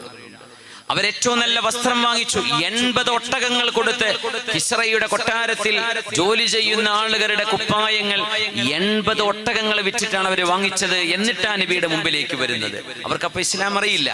വിചാരിച്ച നല്ല കുപ്പായ കൊട്ടാലേ മുസ്ലിം ആവാൻ പറ്റുള്ളൂ. അങ്ങനെയൊന്നുമില്ല. വളരെ വളരെ എളുപ്പമാണ്. അത് മനസ്സുകൊണ്ടുള്ള, നാവ് കൊണ്ടുള്ള, ശരീരം കൊണ്ടുള്ള സമർപ്പണമാണ്. അപ്പൊ അവര് നല്ല 80 ഒട്ടകങ്ങൾ വിറ്റിട്ടുണ്ട് ഈ കുപ്പായം വാങ്ങിക്കാൻ വേണ്ടി, 8 ആളുടെ കുപ്പായത്തിന്. അപ്പൊ ആലോചിച്ച് നോക്കി എത്ര എക്സ്പെൻസീവ് കുപ്പായിരിക്കും ഇവരിട്ടുണ്ടാവുക. അങ്ങനെയാ പുണ്യ നബിയുടെ മുമ്പിലേക്ക് വരുന്നത് സ്വല്ലല്ലാഹു അലൈഹി വസല്ലം. അല്ലാഹുവിന്റെ ഹബീബ് അവരെ സ്വീകരിച്ചു. അൻസ്വാരികളെയും മുഹാജിറുകളെയും നബി വിളിച്ചു കൊണ്ടുവന്ന്, എല്ലാവരും വരിൻ, മദീനത്തെ പള്ളിയിലേക്ക് വരിൻ, എല്ലാവരും. ഇതിന്റെ നബി തങ്ങൾ ചോദിച്ചു, ഇതാരാണ്? അവർ പറഞ്ഞു, ഖൈസ് ഇബ്നു ആസിമുൽ മിൻഖരി, അൻത സയ്യിദു അഹ്ലിൽ വബർ, അൻത ഹലീമുൽ അറബ്, നിങ്ങൾ ഏറ്റവും വലിയ ബുദ്ധിമാനിയാണ്. യാ റസൂലല്ലാഹ്, അദ്ദേഹം ചോദിച്ചൊരു ചോദ്യമാണ് ഇവിടെ പറയുന്നത്. അദ്ദേഹം കരഞ്ഞുപോയി നബിയുടെ ഈ സംസാരം കേട്ടപ്പോ. ഈ ചർച്ചയാണ് നമ്മൾ ഇന്ന് ചർച്ച ചെയ്യുന്നത്. യാ റസൂലല്ലാഹ്, അല്ലാഹുവിന്റെ റസൂലേ, 70 വയസ്സുണ്ടെന്ന് ഖൈസ് ഇബ്നു ആസിമിന്. എന്റെ എല്ലുകൾ ദുർബലമാണ്. ഈ പ്രായമായ ആളുകളെ ബഹുമാനിക്കുന്നത് അല്ലാഹുവിനെ ബഹുമാനിക്കുന്നതിന് തുല്യമാണ്. ഇന്ന മിൻ ഇജ്ലാലില്ലാഹി ഇക്റാമു ശൈബത്തിൽ മുസ്ലിം എന്ന് റസൂലുള്ളാഹി സ്വല്ലല്ലാഹു അലൈഹി വസല്ലം. പ്രായമായ ഒരു ഉമ്മയെ, പ്രായമായ ഒരു ഉപ്പയെ നിങ്ങൾ ബഹുമാനിക്കുന്നുണ്ടെങ്കിൽ അത് അല്ലാഹുവിനെ ബഹുമാനിക്കുന്നതിന് തുല്യമാണ്. വാർദ്ധക്യത്തിലേക്ക് എത്തിപ്പെടുമ്പോൾ ആളുകളെ നിങ്ങൾ ബഹുമാനിക്കണമേ. 70 വയസ്സ് കഴിഞ്ഞു ഖൈസ് ഇബ്നു ആസിം എന്നവർക്ക്. യാ റസൂലല്ലാഹ്, അല്ലാഹുവിന്റെ റസൂലേ, റഖഅലുമീ എൻ്റെ എല്ലുകൾ ദുർബലമായി നബിയേ, വദനാ അജലി എൻ്റെ മരണം അടുത്തെത്തിക്കഴിഞ്ഞു, വശാബ റഅസീ എൻ്റെ തല നരച്ചുപോയി നബിയേ, ഫഔസിനി ബിവസിയത്തിൻ ജാമിഅ ഒരു നല്ല എല്ലാം അടങ്ങിയ ഒരു ഉപദേശം എനിക്ക് പറഞ്ഞു തരുമോ? പുണ്യ നബിയോട് അവർ ചോദിച്ചു പഠിക്കുകയാണ്. യാ ഖൈസ്, ഇത് നമ്മളൊക്കെ ഒന്ന് പഠിക്കണേ. കഴിഞ്ഞ ഖൈസ് ഇബ്നു ആസിമിനോടാണ് നബി തങ്ങൾ പറയുന്നത്, യാ ഖൈസ്, ഖൈസേ. നമ്മുടെ വിഷയം തിരുനബിയുടെ സന്നിധിയിലെ ചില ചർച്ചകൾ എന്നതാണ്. ഇതാണത്. ഖൈസേ ഇന്ന മഅൽ ഗിനാ ഫഖറാ, നിങ്ങൾ എത്ര സമ്പാദിച്ചു കൂട്ടിയാലും നിങ്ങൾക്ക് ദാരിദ്ര്യം വരാനുണ്ട്. സമ്പത്തിന്റെ പിന്നാലെ ദാരിദ്ര്യം വരുമെന്ന് ഉറപ്പാണ്. ആരും കാശുണ്ടാവുമ്പോൾ എന്ത് ചെയ്യണ്ട, അഹങ്കരിക്കണ്ട, അത് പോകും. കുറച്ചു നേരത്തേക്ക് അള്ളാഹു തരിക. നിങ്ങൾ ദാരിദ്ര്യം ഉണ്ടാവുമ്പോൾ നിങ്ങളുടെ സ്വഭാവം എന്താണ്, പൈസ ഉണ്ടാകുമ്പോഴുള്ള സ്വഭാവം ഏതാണ്, ഇത് നോക്കാനാണത്.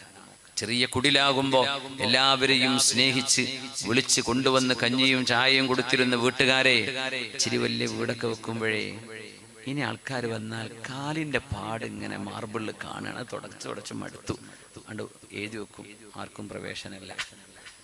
എന്തേ? വീട് കേടാവുന്നു. മനസ്സ് കേടാവുമ്പോഴാണ് ആ ഒരു ചിന്ത വരിക. യാ ഖൈസു ഖൈസേ ഇന്ന മഅൽ ഗിനാ ഫഖറാ, സമ്പത്തിന്റെ പിന്നാലെ ദാരിദ്ര്യം വരും ഖൈസേ, വ ഇന്ന മഅൽ ഖുവതി ളഅഫാ. എത്ര സിക്സ് പാക്ക് ആയി നിങ്ങൾ നടന്നാലും, എത്ര വലിയ മസിലുള്ള ആളുകളായി നിങ്ങൾ നടന്നാലും, നിങ്ങളുടെ ശരീരം കുറച്ചു നേരം കഴിഞ്ഞാൽ ദുർബലമാകും. മസിൽ കൊടയും, ശരീരമൊക്കെ ലൂസാവും. പറഞ്ഞാൽ എങ്ങനെ ഉണ്ടായിരുന്ന ആളാ, ഇനിയിപ്പോ എന്താ ചെയ്യാ, ശരീരമൊക്കെ ലൂസായി. ഒരു ടൈം ആവുമ്പോ, ഒരു ഏജ് ആവുമ്പോ അങ്ങനെയാണ്. എല്ലാ അഭിമാനത്തിന്റെ ശേഷവും ഒരപമാനം വരാനുണ്ട് ഖൈസേ.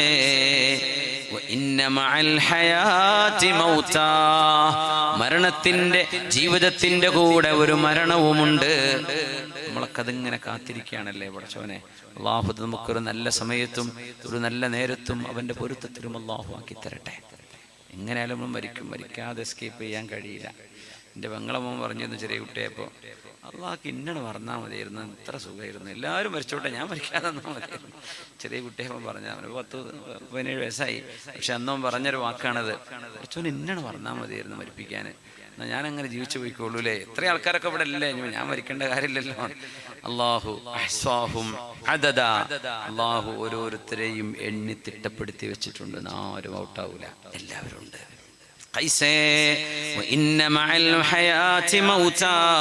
ഇതൊക്കെ യാഥാർത്ഥ്യങ്ങളാണ്. എന്നിട്ട് പറഞ്ഞു, നിങ്ങൾ ചെയ്യുന്ന എല്ലാ നന്മകൾക്കും പ്രതിഫലമുണ്ട്, അതുപോലെ നിങ്ങൾ ചെയ്യുന്ന തെറ്റുകൾക്ക് ശിക്ഷയുമുണ്ട്. അതെവിടെ പോലീസൊന്നും തന്നില്ല എന്ന് വരും, പക്ഷെ അല്ലാഹു തരും. وإن معك كريما يدفن معك وأنت ميت. നിങ്ങൾ മരിച്ചു കിടക്കുമ്പോൾ, നിങ്ങൾ മരിച്ചു കിടക്കുമ്പോൾ നിങ്ങളുടെ കൂടെ വന്ന് കിടക്കുന്ന ഒരു മാന്യനുണ്ട് ഖൈസേ. ഒരു മാന്യദേഹം നിങ്ങളുടെ കൂടെ വന്ന് കിടക്കും ഖബറിൽ. അങ്ങനുണ്ടോ? അതാരാ?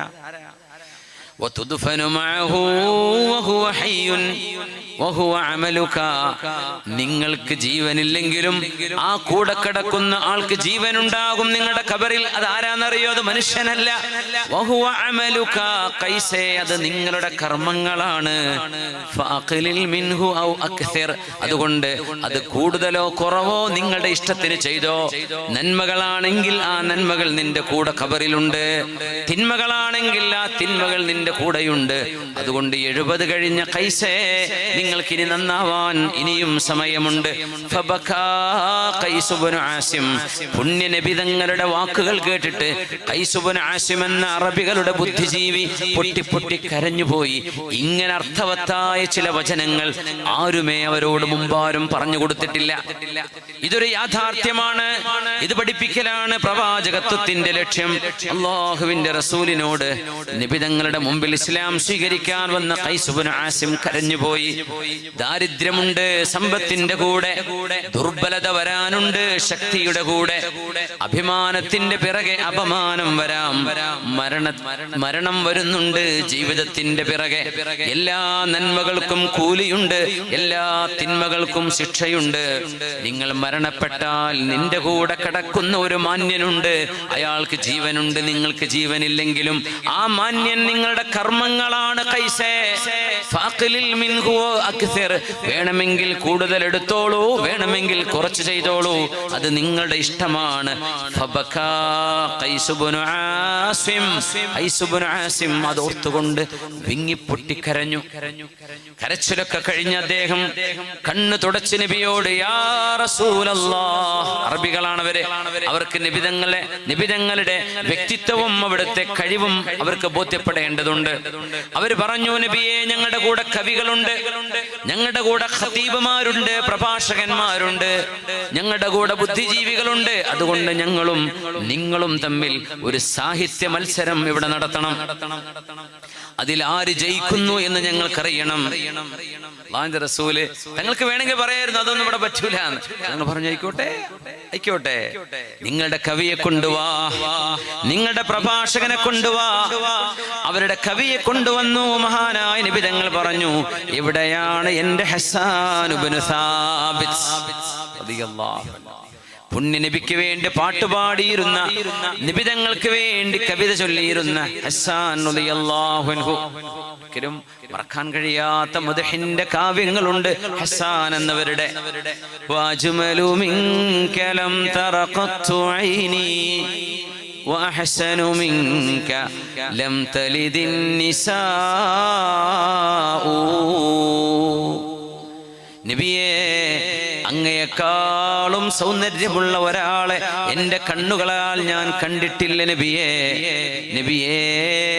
അങ്ങയെക്കാളും സുന്ദരനായ ഭംഗിയുള്ള ഒരാളെ ഒരു ഉമ്മയും പ്രസവിച്ചിട്ടില്ല നബിയേ.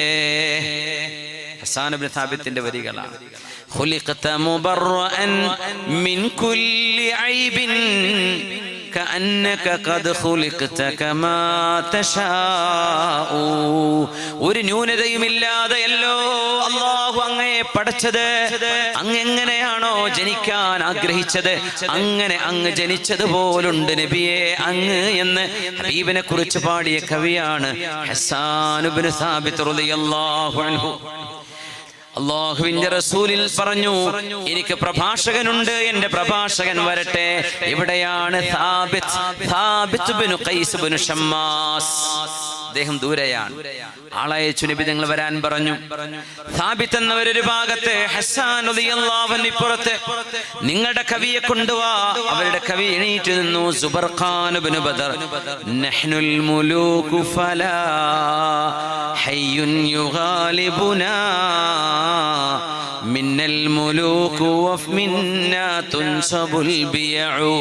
ഞങ്ങളാണ് രാജാക്കന്മാർ. അദ്ദേഹത്തിന്റെ വരികളാണ്. ഞങ്ങളാണ് കോടീശ്വരന്മാർ, ഞങ്ങളാണ് കൊടിയുയർത്തുന്നത്, ഞങ്ങളുടെ പിറകിലാണ് ജനങ്ങൾ. അവരുടെ അഭിമാനം പറയാണ്. പാട്ടുപാടാൻ തുടങ്ങി. 50 വരികളാണ് ചൊല്ലിയത്. ഇപ്പുറത്തെ ഹസ്സാൻ. അവര് 50 വരി ആദ്യം പഠിച്ചു വെച്ചു വന്ന് ചൊല്ലിയാണ്. ഹസ്സാൻ ഇബ്നു സാബിത്ത് ഇൻസ്റ്റന്റ് പോയറ്റാണ്, മുർത്തജിലാണ്. അപ്പം നിന്നിട്ട് പാടാണ്. 80 വരികൾ പാടി ഹസ്സാൻ റളിയല്ലാഹു. ഇന്നദ്ദവാഇബ മിൻ ഫിഹ്രിൻ വഇഖ്വതിഹിം ഖദ് ബയ്യനൂ സുനനൻ ലിന്നാസി തുത്തബഉ. يرضى بها كل من كانت سريرته تقوى الإله وبالأمر الذي شرعوا. വരികൾ അങ്ങ് പാടാൻ തുടങ്ങി. ഞങ്ങളുടെ കൂടെ ഒരു നബിയുണ്ട്, അത് ധർമ്മം പഠിപ്പിക്കാൻ വന്ന നബിയാണ്. ഞങ്ങളുടെ കൂടെ പ്രവാചകനുണ്ട്, കണ്ണുകൾ കാണാത്ത ലോകങ്ങളെ പറ്റി ഞങ്ങൾക്ക് പറഞ്ഞു തരുന്ന പ്രവാചകൻ. ഞങ്ങളുടെ കൂടെ നബിയുണ്ട്, സത്യമല്ലാതെ മറ്റൊന്നും പറയാത്ത പുണ്യപ്പൂവ്. ഞങ്ങളുടെ കൂടെ നബിയുണ്ട്, അവരുടെ കർമ്മം മുഴുവൻ സുഗന്ധമാണ്. കഅന്നഹും ഫിൽ വഗാ വൽ മൗതു മുഖ്തനിഉ ഉസ്ദുൻ ബിഹില്യത്തിൻ ഫീ അർസാഗിഹാ ഫദഉ. 80ഓളം വരികൾ അവരങ്ങ് വിയർത്തു മുമ്പിൽ ഇരുന്നിട്ട്. അവര് പറഞ്ഞു, ഗലബ ശാഇറുനാ ശാഇറക്, ഗലബ ശാഇറനാ ശാഇറുക്. നിങ്ങളുടെ കവി ഞങ്ങളുടെ കവിയെ തോൽപ്പിച്ചല്ലോ നബിയെ. വഗലബ ഖതീബുക ഖതീബനാ, നിങ്ങളുടെ പ്രഭാഷകൻ ഞങ്ങളുടെ പ്രഭാഷകനെയും തോൽപ്പിച്ചു കളഞ്ഞല്ലോ. ത്വാരിദ് ഇബ്നു ഹാജിബാണ് പ്രഭാഷണം ചെയ്തത്. അതിന് മറുപടി കൊടുത്തു സാബിത്ത് ഇബ്നു ഖൈസ് ഇബ്നു ശമ്മാസ് റളിയല്ലാഹു അൻഹു. فبما رحمة من الله لنت لهم ولو كنت فظا غليظ القلب لم فضوا من حولك. നബിയേ, ഇതെന്തൊരു കാരുണ്യമാണ്! ഇങ്ങനൊരു കുലമഹിമയും കുടുംബമഹിമയും അങ്ങയുടെ മുമ്പിൽ വന്ന് പറഞ്ഞ് കവികളെയും പ്രഭാഷകന്മാരെയും കൊണ്ടുവന്ന് അങ്ങയെ തോൽപ്പിക്കാൻ വന്ന ഒരു സമൂഹത്തോട് പോലും ഒരു മുഖം കറുപ്പ് പോലും കാണിക്കാതെ ആയിക്കോട്ടെ നമുക്ക് മത്സരമാവാം എന്ന് പറയാൻ നബിയെ അങ്ങയുടെ മനസ്സ് എന്തോ ഒരു ലോലമാണ്. فبما رحمة من الله لنت لهم. ഇതല്ലാഹു തന്ന കാരുണ്യമാണല്ലോ നബിയെ, അങ്ങയുടെ മനസ്സ് ഇത്രമേൽ ലോലമായത്. ولو كنت فظا غليظ القلب لم فضوا من حولك. നബിയെ, അങ്ങങ്ങാനും ഒരു പരുഷ ഹൃദയക്കാരനായിരുന്നുവെങ്കിൽ, പെട്ടെന്ന് ദേഷ്യം പിടിക്കുന്ന ആളായിരുന്നുവെങ്കിൽ ഈ അനുയായികളെല്ലാം അങ്ങയുടെ ചുറ്റുവട്ടത്ത് നിന്ന് ഓടി മറയുമായിരുന്നു എന്ന് ഖുർആൻ പറഞ്ഞല്ലോ. ഹബീബിന്റെ സ്വഭാവ വിശുദ്ധിയാണത്. പുണ്യനബി തങ്ങൾ അവർ ഇസ്ലാം സ്വീകരിച്ചു. കൂട്ടമായി ബുദ്ധിമാനികൾ, കവികളും പ്രഭാഷകരും ബുദ്ധിജീവികളും ചിന്തകരും ഫിലോസഫേഴ്സ് ഇവരൊക്കെ അഷ്ഹദു അല്ലാ ഇലാഹ ഇല്ലല്ലാഹ് വഅഷ്ഹദു അന്ന മുഹമ്മദർ റസൂലുള്ളാഹ്. ഇനി അവർക്ക് നബി ഉപദേശിച്ചു കൊടുത്ത കാര്യങ്ങളാണ്. ഒന്ന് ഷഹാദത്ത്, നിസ്കാരം, നോമ്പ്, ഖുംസ്. പിന്നെ 4 കാര്യങ്ങൾ അവരോട് ചെയ്യരുത് എന്ന് പറഞ്ഞു. അതിലൊന്നാണ് അനിൽ ഹൻതം. ഹൻതം നിങ്ങൾക്ക് പാടില്ലെന്ന് പറഞ്ഞു. ഹൻതം എന്ന് പറഞ്ഞാൽ കള്ളുണ്ടാക്കുന്ന ഭടാവിന് പറയുന്ന പേരാണത്. കള്ളുണ്ടാക്കുന്ന ഭടാവ്, അതിൽ നിങ്ങൾ കള്ളും വെക്കരുത്, കുടിക്കും ചെയ്യരുത്. മദ്യപാനം വേണ്ട. മദ്യപിച്ച് ഓഫീസിൽ പോകാൻ പറ്റുമോ? പറ്റൂല. മദ്യപിച്ച് സ്കൂളിൽ പോകാൻ പറ്റുമോ? മദ്യപിച്ച് വണ്ടി ഓടിക്കാൻ പറ്റുമോ?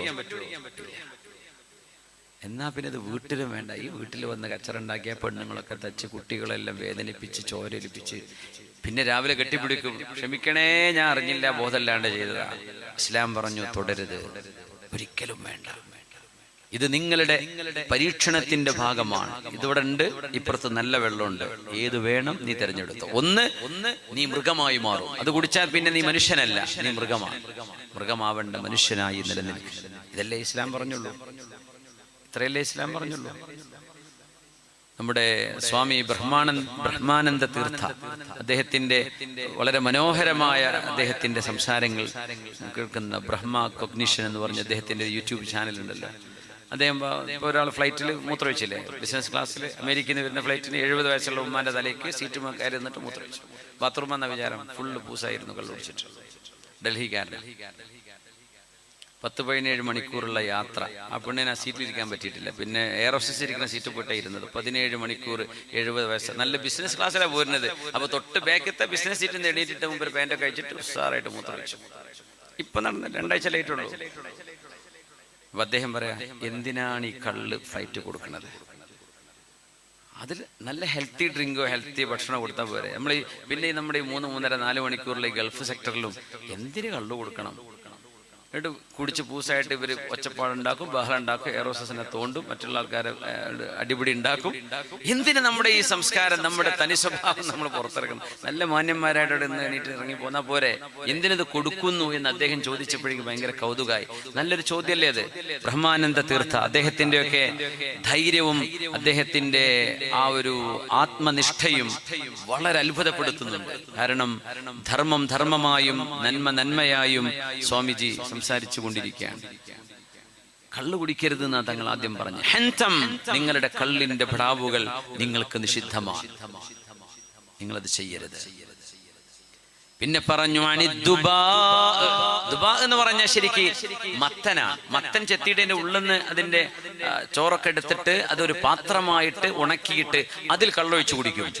ആ പാത്രവും നിങ്ങൾ ഇനി തുടരുത്. കള്ളും കുടിക്കരുത്, ആ പാത്രവും നിങ്ങൾ ഉപയോഗിക്കരുത്. പിന്നെ പറഞ്ഞു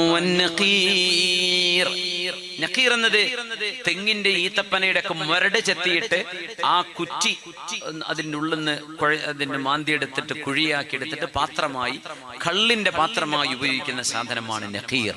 നിങ്ങൾ അതും ചെയ്യരുത്. പിന്നെ മുസ്ഫിത്ത് എന്ന് പറഞ്ഞാൽ ശരിക്ക് ഒരു ടാറ് തേക്കുന്ന പോലെ പെയിന്റ് ചെയ്തിട്ട് മണ്ണ് കൊണ്ടുണ്ടാക്കുന്ന അല്ലെങ്കിൽ മരം കൊണ്ടുണ്ടാക്കുന്ന കള്ളിന്റെ പാത്രമാണ്. 4 കള്ളിന്റെ പാത്രമാണ് ഇവർ ഞങ്ങൾ സംസാരിച്ചത്. കാരണം ഇവർ ഫുള്ള് അവിടെ പാനീയം വിൽക്കുന്ന ആളുകളാണ്, അത് കുടിക്കുന്ന ആളുകളാണ്, വിൽക്കുന്ന ആളുകളാണ്. ശരിക്കും പറഞ്ഞാൽ ശരിക്ക് നല്ല കള്ള് കച്ചവടക്കാരായിരുന്നു. അഹ്സായിലെ, സൗദി അറേബ്യയുടെ വടക്ക് പടിഞ്ഞാറൻ അറ്റത്ത് കിടക്കുന്ന അഹ്സാ, അന്ന് ബഹ്റൈൻ എന്നാണ് അറിയപ്പെടുക. ഇന്നത്തെ ബഹ്റൈൻ അല്ല, ഞാൻ പറഞ്ഞു, ഇന്നത്തെ ബഹ്റൈൻ അല്ല, അത് സൗദി അറേബ്യയുടെ വടക്ക് പടിഞ്ഞാറ് അഹ്സാഇന്റെ ഭാഗമാണ്. അവരോട് പറഞ്ഞു, ഇത് 4 നിങ്ങൾക്ക് വേണ്ട. എന്താ അർത്ഥം എന്നറിയോ? ഈ പാത്രങ്ങൾ കാണുമ്പോൾ നിങ്ങൾക്ക് കള്ളോർമ്മ വരും. എന്നിട്ട് തങ്ങൾ പറയും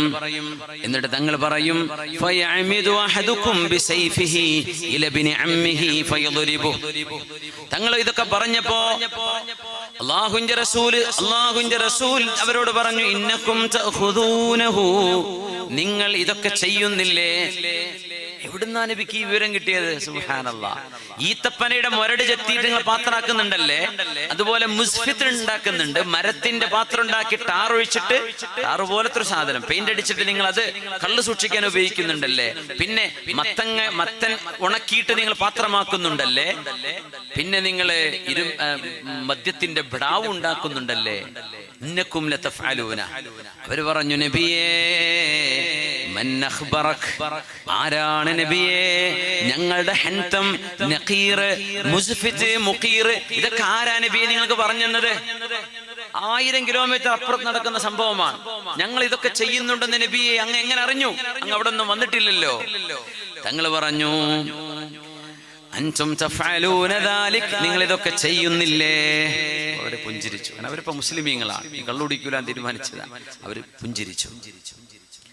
തങ്ങൾ പറഞ്ഞു, ഫതശ്റബൂനൽ ഖംർ, നിങ്ങൾ മദ്യപിക്കുകയും എന്നിട്ട് ഫയഅമിദു അഹദുക്കും ബിസൈഫിഹി, നിങ്ങളുടെ കത്തിയെടുത്ത് വാളെടുത്ത് നിങ്ങളുടെ അമ്മാവന്റെ മകന്റെ അടുത്ത് ചെന്ന് അമ്മാവന്റെ മകന്റെ കഴുത്ത് നിങ്ങൾ വെട്ടുന്നില്ലേ കള്ളിന്റെ ബോധമില്ലാത്ത അവസ്ഥയിൽ? അപ്പോഴും ഒരാൾ തല താഴ്ത്തി സദസ്സിൽ നോക്കുമ്പോ ഇയാൾ ഇതുപോലെ കള്ളുടിച്ചിട്ട് അമ്മാവന്റെ മോനെ കൊന്നാളാ. അദ്ദേഹം തല താഴ്ത്തി പിടിച്ചിങ്ങനെ ഇരുന്നു. പടച്ചോനെ, ഞാൻ ഈ ചെയ്തത് നബി അറിഞ്ഞോ? അള്ളാഹു നബിക്ക് അറിയിച്ചു കൊടുത്തോ സല്ലല്ലാഹു അലൈഹി വസല്ലം. തങ്ങൾ പറഞ്ഞു, ഇഹ്ഫദൂഹുന്ന, ഞാൻ ഈ പറഞ്ഞ കാര്യം നിങ്ങൾ സൂക്ഷിച്ചു വെച്ചോളൂ. അഖ്ബിറൂ ബിഹിന്ന മൻ വറാഅക്കും, നിങ്ങളുടെ പിറകിൽ വരുന്ന ആളുകൾക്ക് ഇത് പറഞ്ഞു കൊടുക്കണമേ. ഈ പാനീയങ്ങളും ഇതിലുപയോഗിക്കുന്ന മദ്യവും ഇനി നിങ്ങൾ തുടരുത്, തുടരുത്, തുടരുത്, തുടരുത്. മദ്യം വേണ്ട, മയക്കുമരുന്ന് വേണ്ട, ലഹരി വേണ്ട. ഇത് ഇസ്ലാമിന്റെ നിയമമാണ്. അത് സുലഭമായി കിട്ടിയാൽ പോലും നമുക്ക് തൊടാൻ പാടില്ല. നമ്മുടെ മക്കളെ, സ്കൂളിൽ പോകുന്ന മക്കള് പോലും ലഹരികൾക്ക് വിധേയമായി കൊണ്ടിരിക്കുന്നു. അല്ലാഹുവേ, നിന്റെ കാവലുണ്ടാകണേ റബ്ബേ. നാട്ടുകാര് ജാഗരൂകരാവണം. നമ്മുടെ മക്കളുടെ വിഷയങ്ങൾ ശ്രദ്ധിക്കണം. നമ്മുടെ ക്യാമ്പസുകൾ നമ്മുടെ കൺമുമ്പിലല്ലേ. നമ്മുടെ മക്കളുടെ ഭാവി തുലച്ചുകൊണ്ട് അവരെ മനുഷ്യരല്ലാതാക്കി മാറ്റി അവരുടെ ചോര കുടിച്ച് കാശുണ്ടാക്കുന്ന രാക്ഷസന്മാരെ കണ്ടുപിടിക്കണം, നിയമത്തിന്റെ മുമ്പിൽ കൊണ്ടുവരണം. അള്ളാഹുവിന്റെ ഹബീബ് ഉപദേശിച്ച ഉപദേശം ബുദ്ധിമാനികളും ഫിലോസഫേഴ്സും വന്ന ആ സംഘത്തോട് നബി തങ്ങൾ ചെയ്യരുത് എന്ന് പറഞ്ഞത് 4 മദ്യം വേണ്ട, മദ്യം വേണ്ട, മദ്യം വേണ്ട, ലഹരി വേണ്ട എന്നാണ് സല്ലല്ലാഹു അലൈഹി വസല്ലം. അതുകൊണ്ട് അത് ഉമ്മത്തിന് വേണ്ട എന്ന് നമ്മുടെ ഹബീബ് പറഞ്ഞാൽ, എന്റെ ഉമ്മച്ചികളെ എന്ന് ഹബീബ് ശഫാഅത്തിന്റെ നേരത്ത് വിളിക്കുമ്പോൾ കള്ളുകുടിയന്മാർക്ക് നബിയെ ഞാൻ അങ്ങയുടെ ഉമ്മച്ചിയാണെന്ന് പറഞ്ഞു വരാൻ ധൈര്യമുണ്ടാകുമോ? മയക്കുമരുന്ന് അടിമകളായ ആളുകൾ എങ്ങനെയാണ് നബിന്റെ ഉമ്മച്ചിയാവുക? ഞാൻ പറഞ്ഞു നിങ്ങൾ കേട്ടിട്ടുണ്ടോ എന്ന് നബി ചോദിച്ചാൽ, അതുകൊണ്ട് അള്ളാഹുവിനെ സൂക്ഷിക്കണേ, അള്ളാഹുവിനെ സൂക്ഷിക്കണേ. റസൂലുള്ളാഹി സ്വല്ലല്ലാഹു അലൈഹി വസല്ലം തങ്ങളുടെ മുമ്പിലേക്ക് നിവേദക സംഘമായി വന്ന ഒരാളുണ്ട്. ഒരു സംഘത്തെ അഭിമുഖീകരിച്ച ഒരാള്, ബനി ജഅദ, നാബിഗ ഒരാളാണ് വന്നത്. അദ്ദേഹം നല്ല കവിയാണ്. നബി തങ്ങൾ ചോദിച്ചു, മാ ഇൻദക യാ നാബിഗ, നാബിഗ എന്താ നിങ്ങളുടെ കൈകളിലുള്ളത്, എന്താ നിങ്ങളുടെ കയ്യിലുള്ളത്? പറഞ്ഞു, നബിയേ എന്റെ കയ്യിൽ നല്ല ഒരു കവിതയുണ്ട്. ആ കവിത ഞാൻ എന്റെ കുടുംബത്തെ തറവാട്ടുകാരെ പ്രശംസിച്ചു പാടിയതാണ്, പിന്നെ അങ്ങയെയും പ്രശംസിച്ചിട്ടുണ്ട്. മദഹ്തുക ബിഹി വമദഹ്തു ഖൗമി. അതാണ് ഹബീബിന് നമ്മുടെ മൗലിദ് പാരായണം എന്ന് പറയുന്ന നബിയുടെ മൗലിദ് എന്ന് പറഞ്ഞാൽ അത് ഹബീബിന്റെ മദ്ഹാണ്. നാബിഗ നിങ്ങൾ എന്താ കൊണ്ടുവന്നത്? നബിയെ ഞാൻ അങ്ങയെ പറ്റിയുള്ള മദ്ഹ് പാട്ട് കൊണ്ടുവന്നിട്ടുണ്ട്, എന്നാന്ന് പാടിക്കേ എന്ന് പറഞ്ഞു നബി തങ്ങൾ. നാബിഗ ബനി ജഅദ പാടുകയാണ്. تذكرت والذكرى تهيج على الفتى تذكرت والذكرى تهيج على الفتى ومن عادة المحزون أن يتذكرا بلغنا السماء مجدا وفخرا وسؤددا وإنا لنرجو فوق ذلك مظهرا ഞങ്ങൾ ആകാശത്തോളം മേലെയാണ്. മജിദൻ വഫഖറൻ വസുദദ, നേതൃത്വവും അഭിമാനവും തന്റെ ഇടവും ഒക്കെ ഞങ്ങൾക്ക് തന്നെയാണ്. ഇത് പറഞ്ഞിട്ട് അയാൾ ഒരു വാക്ക് പറഞ്ഞു, വല്ലാത്ത വാക്കാ പോയി. വഇന്നാ ലനർജു ഫൗഖ ദാലിക മദ്ഹറാ, ആകാശത്തോളം ഞങ്ങൾ എത്തിയിട്ടുണ്ട് നബിയെ, അതിനപ്പുറത്തേക്കും എത്തണമെന്നാണ് ഞാൻ ഉദ്ദേശിക്കുന്നത്. അപ്പൊ നബി ചോദിച്ചു, ഇലാ ഐന യാ അബാ ലൈല, നാബിഗ ആകാശം കടന്ന് പിന്നെ നിങ്ങളുടെ തറവാട് എങ്ങോട്ട് എത്തണമെന്നാണ് നിങ്ങൾ ആഗ്രഹിക്കുന്നത്? അതിന് നാബിഗ വല്ലാത്തൊരു മറുപടി കൊടുത്തു, ഇലൽ ജന്ന, സ്വർഗത്തിലേക്ക് നബിയേ, സ്വർഗത്തിലേക്ക്. അല്ലാഹുവിന്റെ റസൂൽ പറഞ്ഞു, ലാ ഫുല്ലഫൂക്. അയാളുടെ മറുപടി, വഫൂക യാ റസൂലല്ലാഹ്.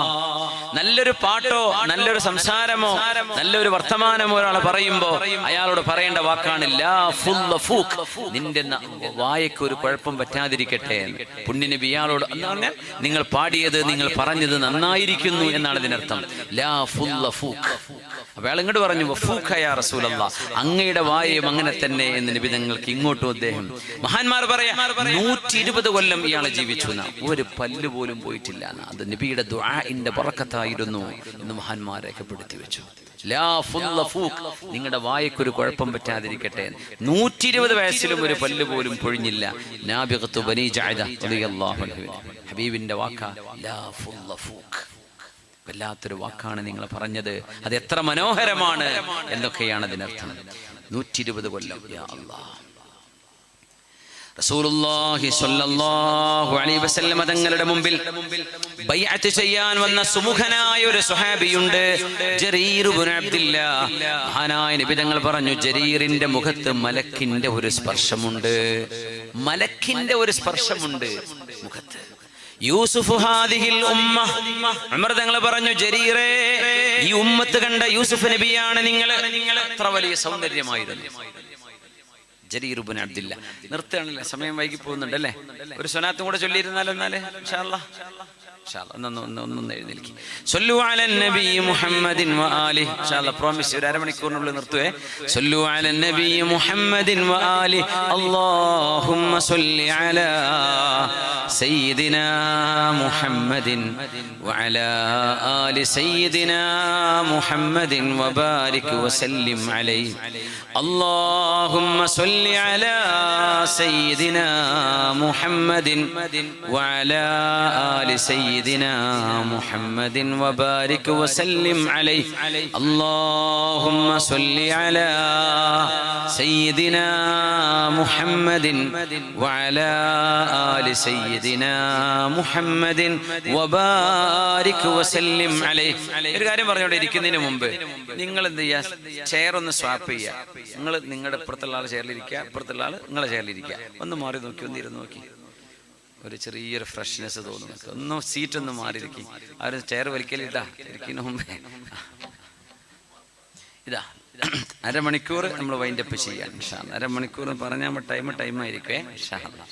അതായത് 12:20 എല്ലാം കഴിഞ്ഞിരിക്കും. റസൂലുള്ളാഹി തങ്ങളുടെ മുമ്പിലേക്ക് ജരീർ ഇബ്നു അബ്ദില്ലാഹിൽ ബജലി റളിയല്ലാഹു അൻഹു. സീറ്റ് മാറി നിന്നിട്ട് എങ്ങനെ തോന്നുന്നുണ്ട് അല്ലേ? എന്തോ ചെറിയൊരു മാറ്റം തോന്നുന്നില്ല, ഒരു സുഖം തോന്നുന്നില്ലേ? ഒരു ചെറിയൊരു അനക്കുണ്ടാവും. അതാണ് അതിൻ്റെ പ്രത്യേകത. ലോങ് സിറ്റിംഗ് ഒക്കെ ഈ അറബികളൊന്നും 20 മിനിറ്റിനപ്പുറം ഒന്നും ഇരിക്കില്ല ഒരു ആൾ കേൾക്കാൻ. 20 മിനിറ്റിലേറെ ഒരു ഷെയ്ഖ് അയാൾ പറഞ്ഞ ഒലക്കണിട്ട് പോയിട്ടുണ്ടാവും. നമ്മളെ നാട്ടിൽ തന്നെ ഉണ്ടാവുള്ളൂ 2 മണിക്കൂറും 3 മണിക്കൂറൊക്കെ നമ്മൾ ഇരുന്ന്. ഇത്രയും ക്ഷമയുള്ള നല്ല മനുഷ്യന്മാർ ഇപ്പോൾ കേരളത്തിലേ ഉള്ളൂ എന്നാ തോന്നുക. എത്ര നല്ല മുഅ്മിനീങ്ങൾ ലോകത്തോടും കാണുന്നില്ല. ഉണ്ടാവട്ടോ, യാ അല്ലാഹ് എന്ന് പറയല്ല, അല്ലാഹുവേ വലാ നുസക്കി അലല്ലാഹി അഹദ. പക്ഷേ ഇത്ര നല്ല ക്ഷമാശീലരായ ദീനിന്റെ മുഹിബ്ബീങ്ങൾ അല്ലാഹു നിലനിർത്തി തരട്ടെ. ജരീർ ഇബ്നു അബ്ദില്ലാഹി റളിയല്ലാഹു അൻഹു അല്ലാഹുവിന്റെ റസൂലിന്റെ കൈപിടിച്ച് ബൈഅത്ത് ചെയ്ത ഒരു ഗോത്രത്തലവനാണ് ജരീർ റളിയല്ലാഹു അൻഹു. ഹബീബ നബിയുടെ കൈപിടിച്ചു എന്ന് നബിയോട് പറഞ്ഞു, ബായഅതു റസൂലല്ലാഹ്. ഹബീബിന്റെ തിരുസന്നിധാനത്തിൽ വന്നുകൊണ്ടുള്ള ചർച്ചകളാണ് ഇതൊക്കെ. ഞാൻ അല്ലാഹുവിന്റെ റസൂലിന്റെ കൈപിടിച്ചു, എന്നിട്ട് ഞാൻ നബി തങ്ങൾക്ക് വാക്ക് കൊടുത്തു, അലാ ഇഖാമിസ് സ്വലാഹ്, ഒരിക്കലും എന്റെ നിസ്കാരം ഞാൻ ഖളാ ആക്കില്ല നബിയേ, നിസ്കാരം നിലനിർത്തി കൊണ്ടുപോകും.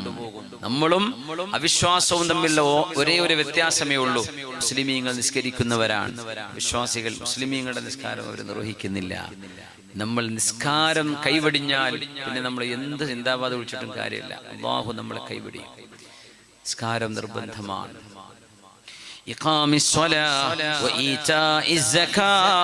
ഞാൻ സകാത്ത് കൊടുക്കുമെന്നും എന്റെ റസൂലിന് ഞാൻ വാക്ക് കൊടുത്തു. പിന്നെ പറഞ്ഞ കാര്യം അതാണ് ഇവിടുത്തെ പ്രത്യേകത. എല്ലാ ഓരോ മുസ്ലിമായ എന്റെ സഹോദര സഹോദരിക്കും നന്മ വരണേ എന്ന് ഞാൻ ഗുണകാംക്ഷയുള്ളവനാകും എന്ന് നബി തങ്ങൾക്ക് ഞാൻ വാക്ക് കൊടുത്തിട്ടുണ്ട്. ഒരാള് കുതിര കച്ചവടം മഹാനായ ജരീർ തങ്ങളുമായി ചെയ്തിട്ടുണ്ട്. ഇൻഷാ അല്ലാഹ് വഴിയെ പറയാം. ജരീർ ഇബ്നു അബ്ദില്ലാഹി റളിയല്ലാഹു അൻഹു ഖസഅം ഗോത്രക്കാരനാണ്. സയ്യിദു ഖൗമിഹി, ആ ഖൗമിന്റെ നേതാവാണ്. യൂസുഫ് ഹാദിഹിൽ ഉമ്മ, ഈ ഉമ്മത്ത് കണ്ട യൂസുഫ് നബിയാണ്. പറഞ്ഞ യൂസുഫ് നബി എന്നല്ല, യൂസുഫ് നബിയോളം അത്രമേൽ സൗന്ദര്യമുള്ള സ്വഹാബിയാണ് ജരീർ ഇബ്നു അബ്ദില്ലാഹിൽ ബജലി റളിയല്ലാഹു അൻഹു. കുട്ടിക്കൊക്കെ ജരീർ എന്ന് പേരിടാം. നല്ല സുന്ദരനായ സ്വഹാബിയാണ് ജരീർ ഇബ്നു അബ്ദില്ലാഹി റളിയല്ലാഹു അൻഹു അൽ ബജലി. ഇടക്ക് മുഖം ഇങ്ങനെ മറക്കുന്ന, കണ്ണീർ കൊള്ളാതിരിക്കാൻ വേണ്ടിയിട്ട്. കാന യുഗത്തി വജ്ഹ, കണ്ണീർ കൊള്ളുമോ, ആൾക്കാർ നോക്കിയിട്ട് കണ്ണു കൊള്ളിക്കുമോ എന്ന് പേടിച്ചിട്ട് ജരീർ തങ്ങൾ നടന്നു പോകുമ്പോൾ മുഖം മറച്ചു പോയിരുന്നു എന്നുവരെ ഹദീസിലുണ്ട്. അത്ര സൗന്ദര്യമായിരുന്നു ജരീർ എന്നവർക്ക് റളിയല്ലാഹു അൻഹു. ഉമർ റളിയല്ലാഹു അൻഹു പറഞ്ഞു, അമ്മാ അൻത യാ ജരീർ, ജരീറേ ഫഅൻത യൂസുഫ് ഹാദിഹിൽ ഉമ്മ, നിങ്ങൾ ഈ ഉമ്മത്തിലെ യൂസുഫ് നബിയാണ്. പുണ്യ നബിയുടെ മുമ്പിലേക്ക് വന്നപ്പോൾ നബി തങ്ങൾ ഖുത്ബ നിർവഹിക്കുകയാണ്, മിമ്പറിലാണ്. ഖുത്ബ കഴിഞ്ഞ് തങ്ങൾ ചോദിച്ചു, മൻ ഹാദാ, ആരാണിത്? അവര് പറഞ്ഞു, ജരീർ ഇബ്നു അബ്ദില്ലാഹിൽ ബജലി. നബി ഏത് ജരീറാണ്? റളിയല്ലാഹു അൻഹു ആണ്. തങ്ങൾ പറഞ്ഞു, അലാ വജ്ഹിക മസ്ഹതു മലകിൻ, ജരീറേ നിങ്ങളുടെ മുഖത്ത് ഒരു മലക്കിന്റെ സ്പർശമുണ്ടല്ലോ എന്ന് നബി തങ്ങൾ പറഞ്ഞു. സൗന്ദര്യം ഷീസ് ആൻ ഏഞ്ചൽ, അവളൊരു മാലാ മാലാഖയാണെന്ന് പറയും. പെണ്ണുങ്ങളെ പറ്റിയാണ് ഏഞ്ചൽ എന്ന് പറയാം. മലക്കുകൾ പെണ്ണുങ്ങളല്ല കേട്ടോ. അത് ഇസ്ലാമിന്റെ കൺസെപ്റ്റ് അല്ല. ശരിക്കും ഒരു സ്ത്രൈണത വരുന്നുണ്ട്. മലക്ക് മാലാഖ എന്ന് പറയുമ്പം പെണ്ണ് എന്ന് തോന്നും. പക്ഷെ മലക്കുകൾക്ക് ആണും പെണ്ണൊന്നുമില്ലല്ലോ. മലക്കുകൾ ജെൻഡർലെസ് ആണ്. ഏതായിരുന്നാലും മസ്ഹതു മലക്കിൻ, ഒരു മലക്കിന്റെ മാലാഖയുടെ സ്പർശമുണ്ടല്ലോ ജരീറെ നിങ്ങൾക്കെന്ന് പുണ്യ നബി തങ്ങൾ തന്നെ പറഞ്ഞു. അപ്പൊ എന്തായിരിക്കും ജരീർ എന്നവർ റളിയല്ലാഹു അൻഹു തങ്ങൾ പറഞ്ഞു, ഞാൻ പലരെ കുറിച്ചും കേൾക്കാറുണ്ട്, പക്ഷെ നേരിട്ട് കാണുമ്പോ ആ ഒരു ഇംപ്രഷൻ ഒന്നും ഉണ്ടാവാറില്ല. അങ്ങനെ ഉണ്ടാവും.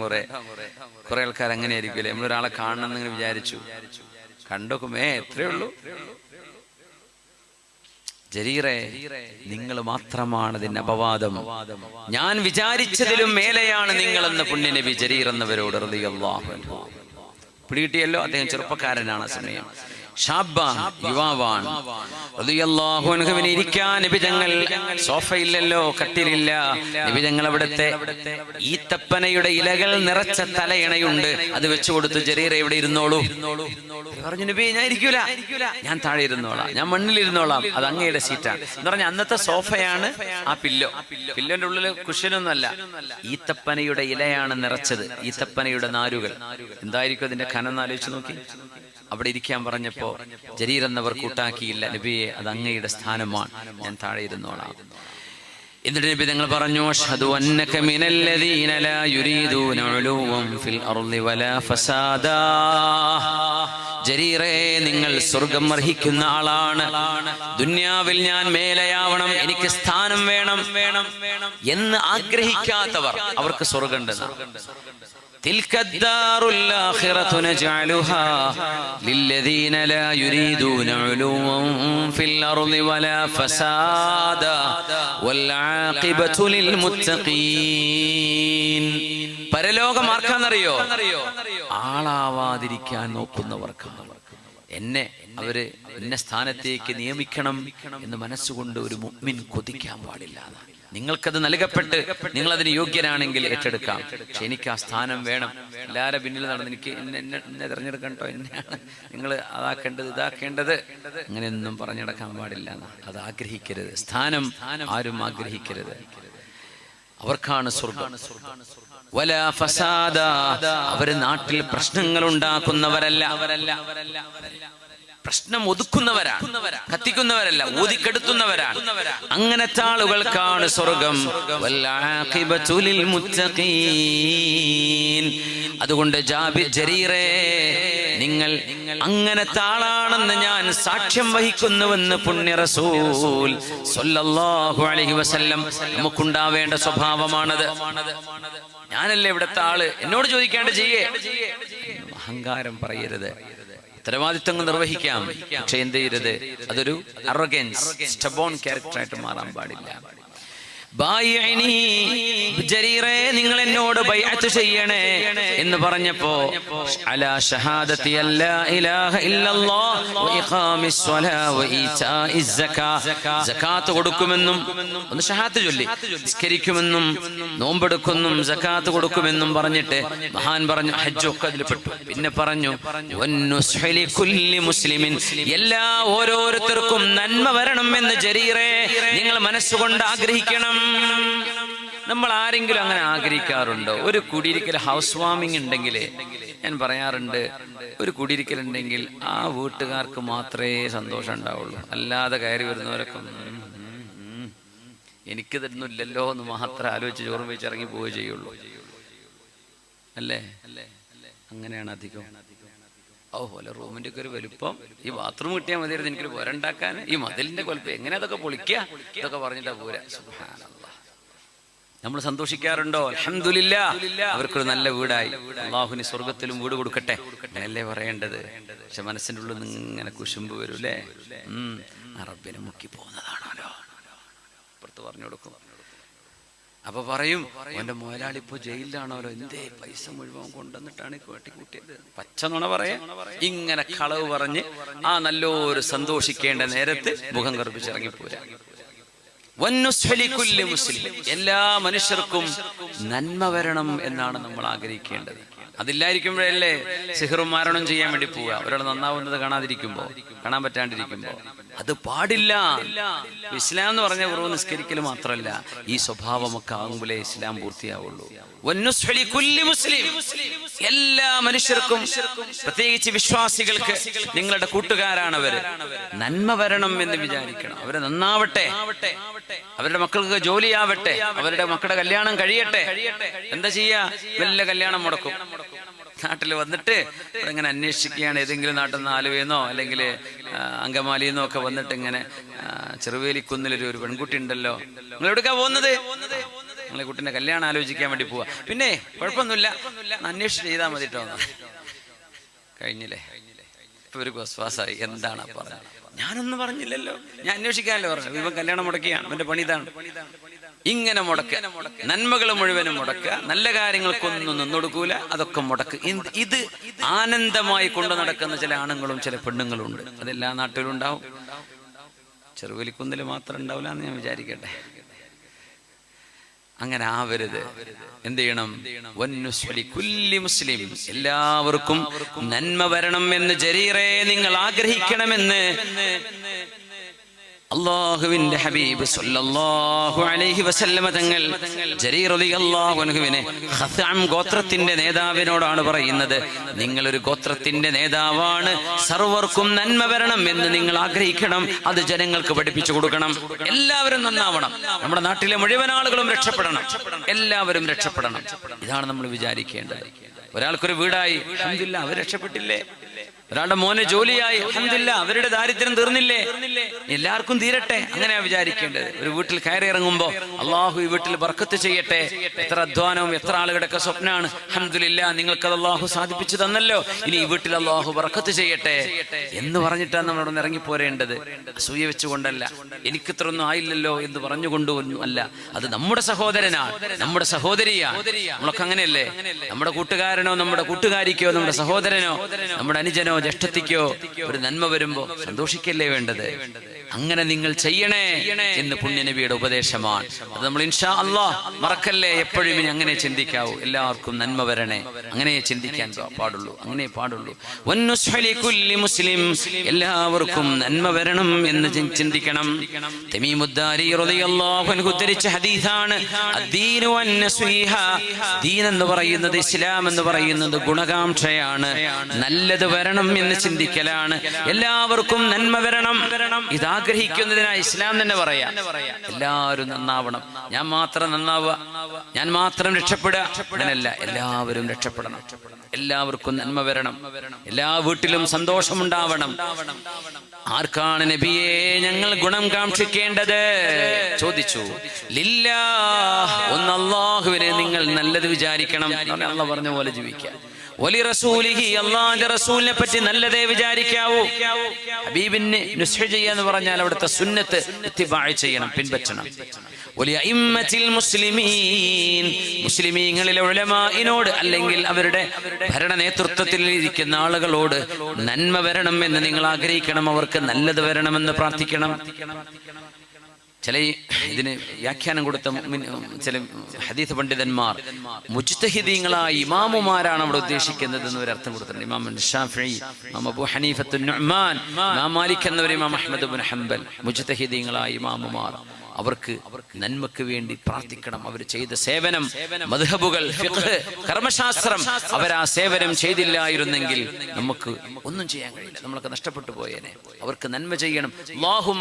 അല്ലാഹുമ്മ ജാസിഹിം അന്നാ ഖൈറമാ യുജ്സാ ആലിമുൻ അൻ ഉമ്മത്തി എന്ന് ദുആ ചെയ്യണം. അല്ലാഹു നമ്മുടെ ഉലമാഇനൊക്കെ എല്ലാവിധ ഖൈറും ചെയ്യട്ടെ. ആമീൻ യാ റബ്ബൽ ആലമീൻ. അല്ലാഹുവിനും അവന്റെ റസൂലിനും അല്ലാഹുവിന്റെ ദീനിന്റെ ഉലമാഇനും വലി അഇമ്മത്തിൽ മുസ്ലിമീന വആമ്മത്തിഹിം, പൊതുജനങ്ങൾക്കും നന്മ വരണം എന്ന് നിങ്ങൾ വിചാരിക്കണം. അതാണ് ദീൻ, അതാണ് ഇസ്ലാം. അദ്ദീനു അന്നസ്വീഹ, റിലീജിയൻ ഈസ് വെൽ വിഷിംഗ്. ഗുണകാംക്ഷയാണ് മതം എന്ന് പറയുന്നത്. ആർക്കൊക്കെ? എല്ലാവർക്കും നന്മ വരണം. എന്തൊരു മനോഹരമാണ് നമ്മുടെ വിശ്വാസം അല്ലേ?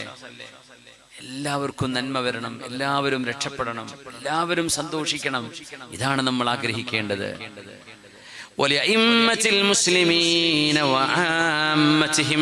അള്ളാഹുവിനോടുള്ള ഗുണകാംക്ഷയാണ് റബ്ബിനെ ഓർക്കണം എന്ന് പറയുന്നത്. എന്നെ ഓർക്കുന്നവന്റെ കൂടെ ഞാൻ ഇരിക്കുന്നുണ്ട് എന്ന് അല്ലാഹു. നമ്മുടെ സദസ്സിൽ അള്ളാഹുവിന്റെ സാന്നിധ്യമുണ്ട്. റബ്ബിന്റെ ഖുദ്റത്ത് കൊണ്ട്, റഹ്മത്ത് കൊണ്ട്, ഇൽമു കൊണ്ട് അള്ളാഹു നമ്മുടെ കൂടെ ഉണ്ട്. അങ്ങനെ പറയാം. അള്ളാഹിന്റെ ശരീരം കൊണ്ട്, അള്ളാഹിന്റെ ദാത്ത് കൊണ്ട് നമ്മുടെ കൂടെ ഉണ്ട് എന്നല്ല അതിന്റെ അർത്ഥം. അള്ളാഹുവിന്റെ ഇൽമ്, റബ്ബിന്റെ റഹ്മത്ത്, അള്ളാഹുവിന്റെ തിരുനോട്ടം കൊണ്ട് നമ്മുടെ കൂടെയുണ്ട്. വിശുദ്ധമായ ഖുർആനിനോട് ഗുണകാംക്ഷ വേണം. അള്ളാഹിന്റെ കിതാബ് എടുത്ത് ഓതണം, ഖുർആൻ പഠിക്കണം, തജ്വീദ് പഠിക്കണം. പ്രായമായല്ലോ എന്ന് വിചാരിക്കരുത്. നമ്മുടെ മദ്രസയിൽ ഉസ്താദുമാർ, നമ്മുടെ മഹല്ലിൽ ജോലി ചെയ്യുന്ന ആളുകൾ, ഇത്ര പ്രായമുള്ള ആളുകൾക്കും പഠിക്കാൻ പറ്റുന്ന സംവിധാനങ്ങൾ അവർ ചെയ്യാനൊക്കെ ഒരുക്കമാണ്. ഉപയോഗപ്പെടുത്തണം. ഖുർആൻ ഓതാൻ പഠിക്കണം, ഖുർആൻ പഠിപ്പിക്കണം, അത് ഓതണം. റമളാൻ മാസം മാത്രം ഓതി വെച്ച് പൂട്ടി വെക്കാനുള്ളതല്ല അത്. പുണ്യനബിയുടെ സുന്നത്തുകൾ പഠിപ്പിക്കണം.